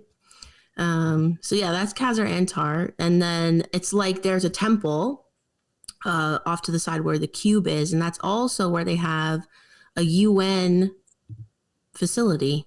Sure. Well, and it also reflects kind of that spiral action that Lisa was talking about in the very beginning, right? Also, of course, Mount Hermon is on the 33rd degree north latitude of the Earth. Of course, we got that 33 with the fallen angels. If you overlay it on, like within the golden ratio and the Vesica Pisces, it fits perfectly, oddly enough. Yeah, it's just really weird, right? I just thought that was odd. I wanted to show it. Yeah, that is weird. Yeah, it's weird. And then also too, like just as an antithesis to like the fallen angels, I don't know if you guys recall, like Jesus had a miracle where he like turned like the bread, or no, sorry. He told the apostles to like cast their nets to the right. And then, because they couldn't find any fish, and they said, just do it one more time and like cast your net to the right. And then they brought up 153 fish. Oh. Specifically is mentioned in the Bible. So sorry, I don't know if I can make this bigger. Can I? Oh, I can put after the fact. So. Okay, sorry. But yeah, the in the ratio of the Vesica Pisces, the width is 153. And that's why, like, sometimes I guess Jesus is represented as the, you know, the fish. It's like, why did he mention that exact number in scripture? It's pretty wild. Or that was the exact number of fish that were caught, supposedly. So anyway, just a fun fact for you. I even find that even though it's not 365, that 265 is interesting too, you know? Yeah, that is interesting. I mean, there's a whole thing we could get into with the Vesica Pisces one day and breaking that down, because even like you can make two C's out of it, like the C's reflecting each other. C equals 3, the third letter. CC is 33, going back to number 33 for the fallen ones. Well, if you even look at like, I mean, it's, you know, I don't. If you even look at the eyeball and take off that part, you remember I was saying, oh, like you're walking off a cliff. Technically, wouldn't that be like a horseshoe? Wouldn't that be almost like a magnet? Would it almost be like a C or a fishbowl? C. Yeah. If you took totally. The lid off the top off. So I could see the CC or these things being C's actually just meaning both pupils. Yeah. Could, yeah. I mean, both eyeballs. Right? I mean, I'm sorry. And absolutely. Fish in that, so DHA is a fatty acid highly found in fish. And it is one of the fatty acids that helps with optical or vision system. It is the most abundant fatty on the photoreceptors of the retina. So again, going back to the fish, going back to vision, going back to essentialness of all that. It's that they would keep referring to. Well, I mean, the fact that Jesus was the embodiment of light, also he was the fisher of men, and then now you have what do you call the vision system being optimized by something that is derived from fish. I don't know. I think that's very weird. Yes. Right. So yeah, just another weird thing about this golden ratio, the golden spiral, like we were talking about in the beginning. It's on the cornea, right, Lisa? Yes, yes. Yes. Okay. So the spiral action that our eye makes. Just thought it's weird that this Mount Hermon temple reflects that. Also reminded me of the video game and movie GoldenEye, like the James Bond franchise, right? From 1995. Okay, so it made me look up the plot of GoldenEye real quick because I was like, there's got to be something here, right? So here's the plot in a nutshell. James Bond is sent to recover a space weapon called the GoldenEye, which can fire magnetic pulses toward the Earth. It was stolen by the Janus Syndicate from the Russians, and he has to get it back. I don't know. But yeah, I just thought that was wild. We got Janus, we got space EMPs. One thing I did forget, and I guess this is kind of like talking about this and going into the Hyaloid canal. With that movie Immortals, unfortunately, I don't know if I'm going to spend the time to try to find pictures to throw up. But on the outfits that those, who were those, the guys at the end, the gold guys? They're the gods, like the Greek gods, yes. Zeus, Apollo, whatever. Their like apron or their clothes that they're wearing has the Fibonacci symbol all over it.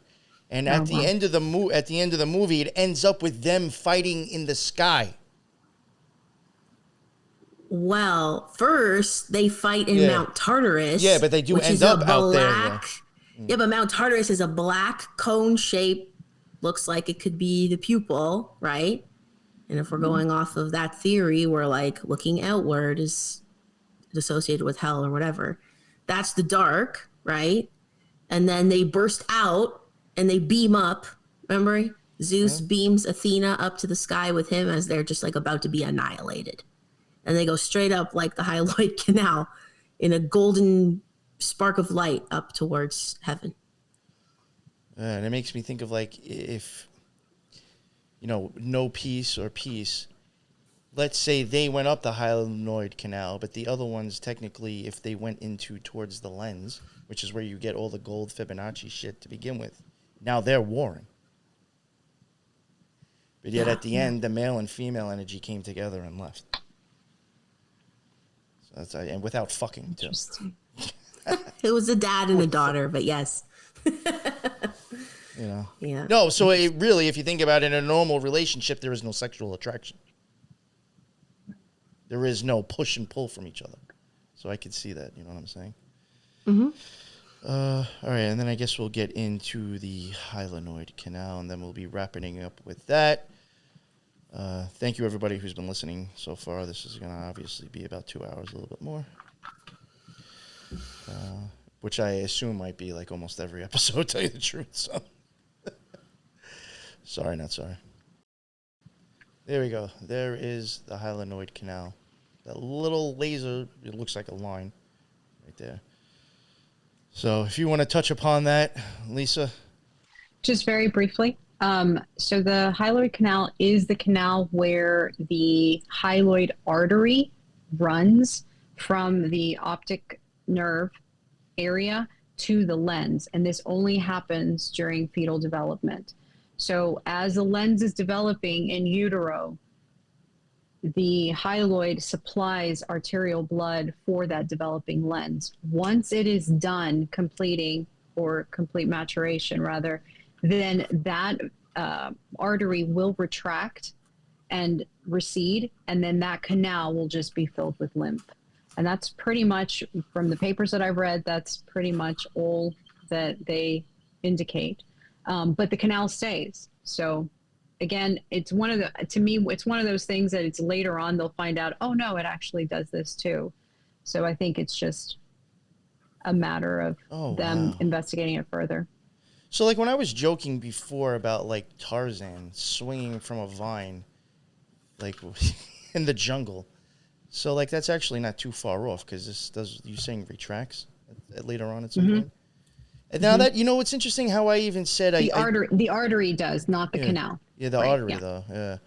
I had like even thought about like I mean that almost kind of goes with the snake thing. even when I was like saying before how like a snake will kind of like pull back and retract and then attack, you know, I could even see that the pupil dilating, but I could almost see that maybe being something along the lines with the canal as well. You know? Yeah. Well, again, like remember how I mentioned before how the hexagonal pattern for infants, what was it, the development of the cornea? On How the it's- endothelium, yeah. Yeah, that it's the hexagonal pattern is looser in an infant and then tightens, right? So it's sort of the same thing here, where like Right. we needed that nourishment to develop the eye, and it's a flow between source and your development. It's more continuous, whereas when you age, it shrivels and shrinks, and it's harder to achieve that connection, right? Right. Yeah. Exactly. Almost like an umbilical cord. Yeah, very much like the umbilical cord. I think also in the eye too, I might be jumping ahead a little bit, but there's the vitreous humor. And so that's what it bypasses. So it comes out of the optic nerve and then runs through the vitreous body, which is filled with vitreous humor, and then connects into the lens. Yeah, so the vitreous humor, I think, has a substance called Wharton's jelly in it. And the only other place that you find Wharton's jelly in the human body is the umbilical cord. Yeah. During fetal development. It's part of the amniotic fluid. Once that sphere closes, it entraps all of that as well. Right. And what do? We have babies develop for 40 weeks, ideal gestation, right? And then we had like Christ fasted for 40 days in the desert, getting nourishment from where? And didn't the Israelites wander for 40 years, surviving on manna from heaven? 40 is huge in that, yeah. Can it be the sclera? Manna is supposed to be probably similar to like the Eucharist, like white, like fluffy substance. I don't really know, but well, no. If you're thinking of that as an upside down world, I mean, when it snows, that could be a symbol of it actually filling up the pupil, or manna falling from the sky. Yeah, could be the sky falling on the ground. Yeah, because I mean, even getting into and I think I forgot to. I guess it probably makes more sense when we get into the sclera. But even talking about the ice wall, you know, in Game of Thrones, you have the Dark Knight, the Black Knight, you know, trying to get to the ice wall, you know, and like his snow, could that be like, not to sound silly, but like contracting or screwing the pupil open and closed? It almost could be very mechanical, you know, could that be like the shaving of ice? Because like the ice wall is expanding or contracting.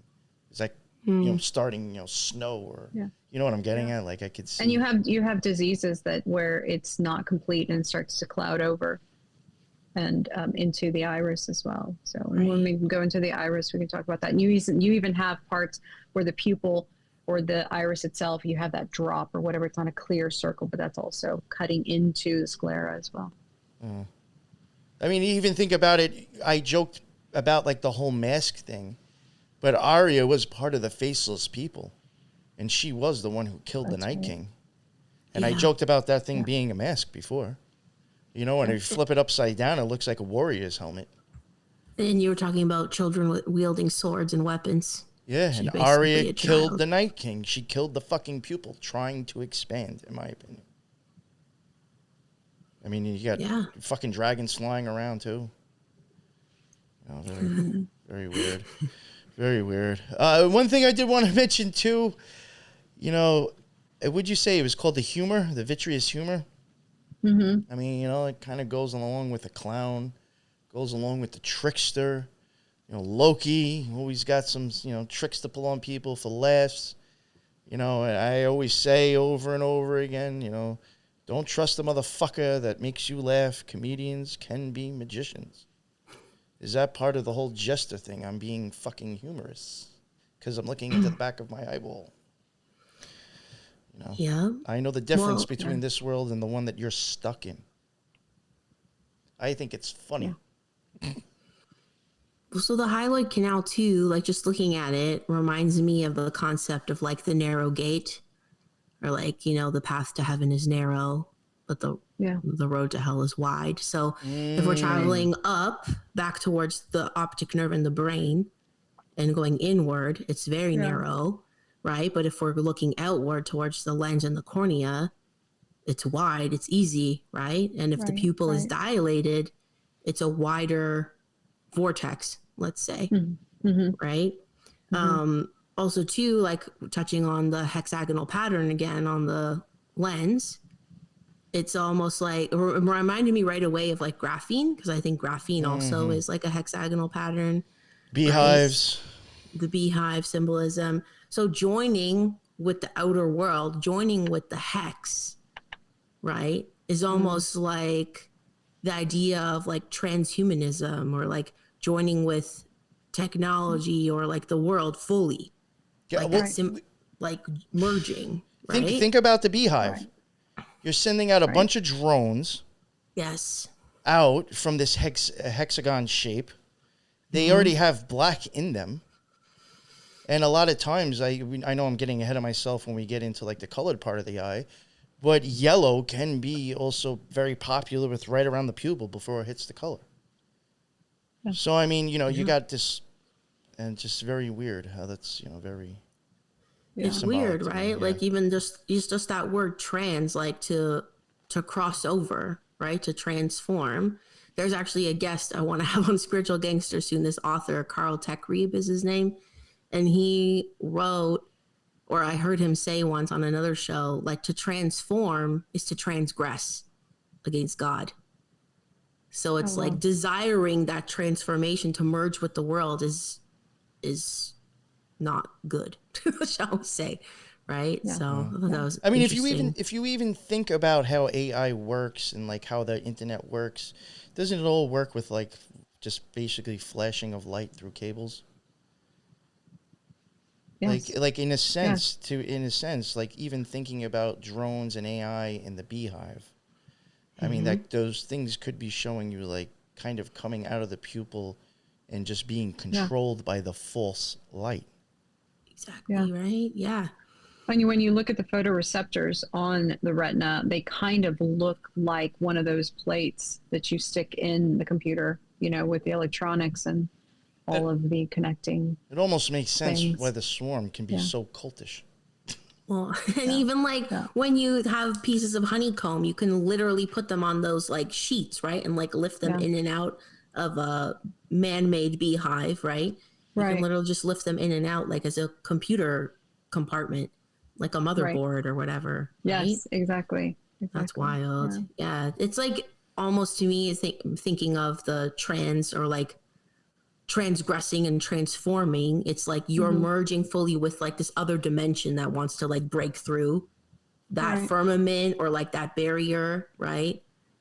I don't know. And even it reminded me of the movie Eat, Pray, Love. The main character, Liz, her word, she has like a word in the movie. And then at the end of the movie, you find out her word. And her word is attraversiamo, to cross over. Yeah. And I was like, shit. That's weird. Yeah. No. Yeah. Yeah. Anyways. Here's another picture I had. And I just want to like, for people, I think I had mentioned it to maybe Lisa, because I think, did you supply this photo? I think you might have. I don't remember. But I was like, yo, doesn't that guy up at the top look like, I'm saying guy because doesn't that thing up at the top look like something from a fucking movie? Like a robot? This little thing up in the top corner? Wasn't that in some like fucking Pixar movie or some shit? It looks like a sperm. I don't know. It could be. Yeah. Or like it looks like Sentinels from the Matrix. Yeah. The Matrix, to me, that's what it looks like. Yeah. Yeah. I think so. All right.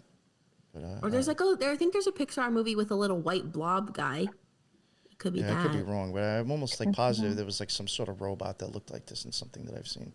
Oh, you're thinking of Big Hero 6. Baymax. He's white and he's floofy like that. Big Hero 6. 6. There we go. There you go. Right. Yeah.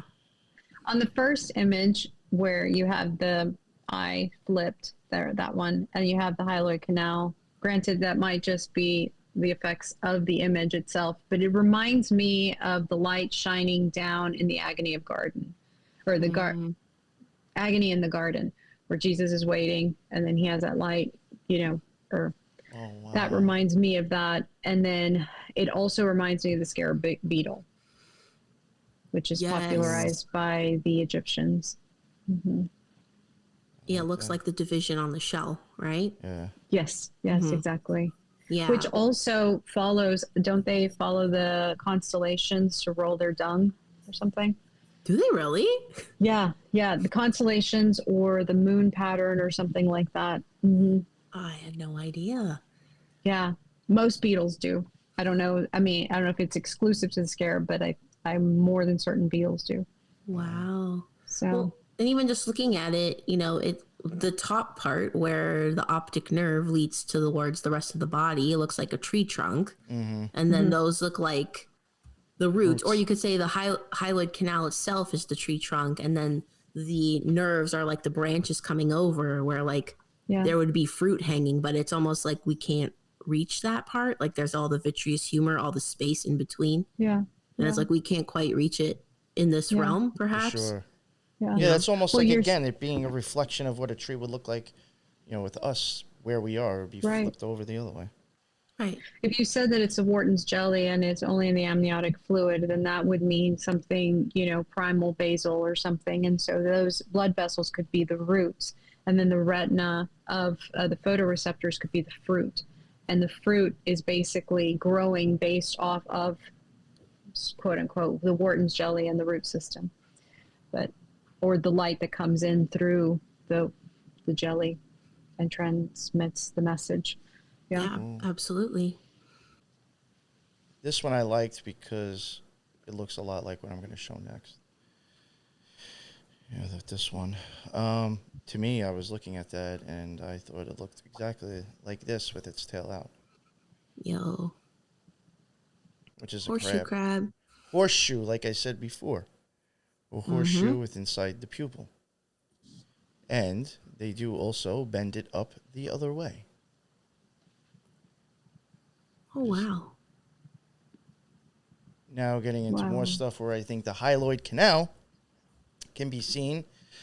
Real quick, I'm going to have multiple, I'll put both pictures up like I'm hopefully do anyway. As you can see in this one, you have a line going up, you have that, and then you do technically have two other things on the side of it. So you could have three things at the top. I'm just taking a grasp here. So could that even be representing this? And then here you have the water would be down here if this was a fountain. And that would be the lens because you see a reflection in the water, don't you? Yes. Even right here, you turn this upside down. Egyptian spear. I think you're seeing the bottom, which I know I'm getting ahead of myself, which looks like the seashell. And then you have the rod going up. It also looks like the lens with the convex. Yes. Exactly right here again. I think that's exactly what the fuck he's holding in his hand. Is that hyaloid canal? Yeah. Let's get past that. Even here, at the bottom, that would be the top of the hyaloid canal going out of the back into the body, and that would be almost as if it was at the bottom, going into its like little well. Mm-hmm. I think a lot of these gods that are holding staffs in their hand are actually holding the hyaloid canal. Well, look at his headpiece too, right? Yes. Yeah. Wow. Even here, reflection. And then the stick. Could that be the eyeball? And then you have the wreath. The crown. And the crown, for the cornea, right? Yeah. If you don't hold that sword in your hand, it's going to be wide open, just like your pupil. You close your hand, you close the sword, you close your pupil. Just like, which I forgot to mention on the Hermit card. I think that's why he has that thing on his hand, with his hand wide open. That's the pupil open. But then if you close the hand, the hidden hand, your pupil's closed now. I think this could possibly be the hyaloid canal, but maybe two eyes. And then here's the stuff that's on the bottom that looks like a seashell again. Yeah. I even find the Leaning Tower of Pisa rather interesting. I mean, especially with all the occult artwork on it, it is angled just like the Hyaloid Canal. It is, yeah. Well, if you want to go with non-angled things, any obelisk as well would be similar to the canal, right? And it's just like the thing is, when I think they show it with female, I think it's more of showing the form of the Hyaloid Canal, and then when they show the male, kind of like controlling the Hyaloid Canal in his hand, to me is that showing the energy going back up. And on the bottom, technically, I mean, or in the middle of that, I mean, I guess you could call it gel, but you could also call it kind of like a water, right? Maybe that's why you're getting so many amphibian gods. That's why she's in water. That's why she's got fins. That's why this one has fins. Looks, aquatic. Who's the guy with the trident that I'm trying to find now? Poseidon. This dude. Not Poseidon. Yeah, associated with water. He's holding the fucking Hyaloid Canal in his hand. He's in charge of the energy of that. He's a fucking gangster. Right there. On an angle again. Always on an angle when these gods are holding these things. Except for, the Egyptian ones, in certain angles are always holding it this way. But there's tons of times, even Osiris, the shit's crossed. He's got it on an angle. Things here, this rose water sprinkler, the incense burner. This all looks like stuff from the Hyaloid Canal, in my opinion, when you take into consideration that shell thing. Either it's upside down or it's the right side up. Yeah, that's really interesting. Right here. The female form of the Hyaloid Canal. You have the shell shit on the bottom. And you have this going up and all the fucking water around it coming into form. The shell is in biology, that's the orocerata, the shell part. Yeah. Mm-hmm. Here again, I think this is what you're seeing. It's the lens, the Hyaloid Canal. Even the sword and the stone, again, getting back to the Child King. Pointed down. You're grounded, heavy as fuck, stuck to this, place, then sticking it back up, raised. Like Luke Skywalker in fucking Star Wars, with it raised up to the sky. Totally different meaning than it being pointed down and pointed up.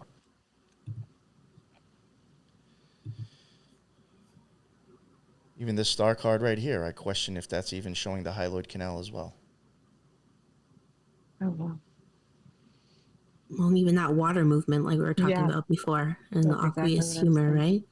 Yeah. Up and out, up and out. Yeah. And then you have that dome, which is a cornea. Yep. Mm-hmm. Absolutely. Here's Star Wars.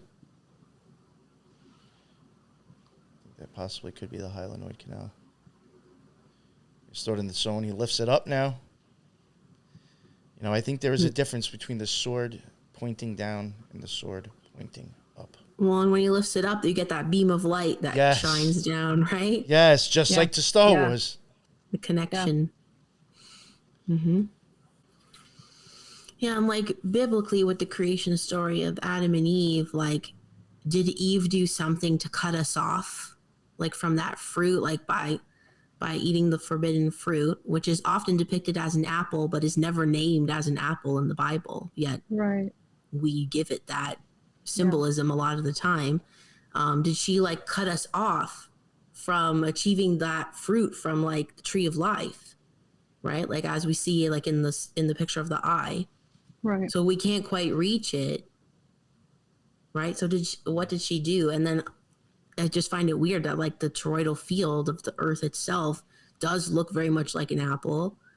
Then we have the Apple logo for the company, the computer company, with the bite out of it, and if you were to turn the Apple logo with the bite pointing down, it actually fits like really well onto an eyeball with like the interior convex lens. It does fit really nicely. C. Yeah. Do you ever think, man, maybe the stem is that that nerve part that you were showing. Yeah, before. the little nerve part, right? The little leaf Shit.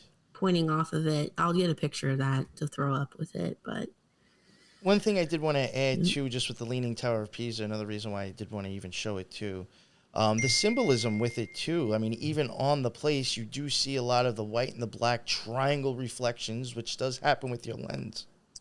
Over here in this dome area, again, I was bringing up like that type of like necklace or the bones or like the cornea. That looks like the same exact almost design with the cornea. The Fibonacci gold spiral shit that's in our lens, like a lot of the stuff that we were talking about. You know, and I even think I'll be getting into it maybe later on, but even flowers blooming, opening and closing. Yes. I think is representative of the pupil or the eye. mm-hmm. And what do flowers need to grow? They need water from the hyaloid canal, right? Or the water in our eye, and they need sunlight. And then they can Open and bloom. close. Right. I did find a picture of that apple thing. I'll bring it up real quick. Awesome. Here you go. Then we could wrap it up there, I think. Sure. So here we go. Here's what I was talking about. So I have the eyeball with the cornea facing down, the Apple logo with the bite facing down, and it does line up really well, oddly enough. And then, you have the leaf of the apple kind of mimicking like the optic nerve, right? Oh, yeah, that was coming out that side, yeah. Mm-hmm. Wow. So weird. I mean, even if you think of the whole spiral itself, kind of comes out a little bit right there and then spirals in the middle. So it's like almost showing the shape of the eye and the spiraling of the pupil open and closing. Absolutely. Yep. Very fucking wild. Mm-hmm. So I think we will leave it there. That was long enough. That was a lot of stuff. Like I said, I think like as you can see near the end, like when we started getting into like the hermit card and then the hyaloid canal, I think, it picked up a lot more, but I do think there was plenty of stuff in the beginning. But going forward, this should also be getting a lot more deeper, into it. But I do think we have some good evidence here that it could be possible that a lot of this stuff that we see in our faces in tarot, art, and occult symbolism really is all about the eye and vision, reflection. Where are you looking? What world are you living in? I think we have just so far, even with this, I think before we even get into some heavier shit, I think there's a good case for this. And I don't think we're just talking smack. I think there is something to fuck up with this shit. Even like when we start getting into the brain and stuff, I mean, there's going to be things in there that are just... thank you both very, very much for doing this. I know this was a lot of info. I know this took a couple of weeks for us to finally get done.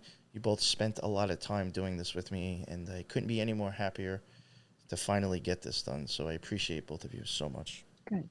Yes. And that episode went about 10 times better than I anticipated. So, fuck yeah. Thank you both. That's good. That is the end of this episode. Obviously, the next one will be part 2 with the eyes. I honestly don't know if we'll get into the brain or not. But if there's a good possibility that we might end up going from the eyes into the brain, or the brain might end up just being episode 3. But as there'll at least be 2 episodes on the eye. So look out for the next one. We'll still be covering the eye, and then eventually we'll be getting into the brain, and I really do think that one's going to get fucking wild and weird. Like, for real. For real. So, for all the listeners who made it this far, thank you. I do suggest people that are listening, please, and it's not just to get a hit on a video platform that I have, please, if you can take the time, please look at this stuff.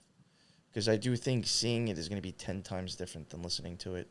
Honestly, I think if you listen to this, you're probably like, I have no idea what the fuck they're even talking about. It would be hard to follow. Yeah, so please hit up Rumble, BitChute. I mean, I'm assuming this will be friendly on YouTube, but who knows? I could be inciting violence with this somehow. So, All the I have no swords. idea how. All those It's the swords. chaos in people's minds. We can't have that. You know? So, yeah, so definitely check out the video. Teresa, I know everybody probably knows, where you're at, but do you want to plug your own show as well? Sure. So, yeah, I also have another show with you called The Spiritual Gangsters. So please come check it out if you have not. It is on all the major podcast platforms, YouTube, and Rumble. Awesome. Thank you very much. And the links for all your stuff is in the bottom. Lisa does not have a show. She's just a guest. So thank you very much, Lisa. it. Nothing to plug for you. No problem. She's just awesome. Yes, that's it. Yeah. She doesn't need a show. She's just awesome. And definitely keep out for episode 2. This is going to start getting weirder and wilder and more mind-blowing. Yeah. And until the next one, everybody be well. Later.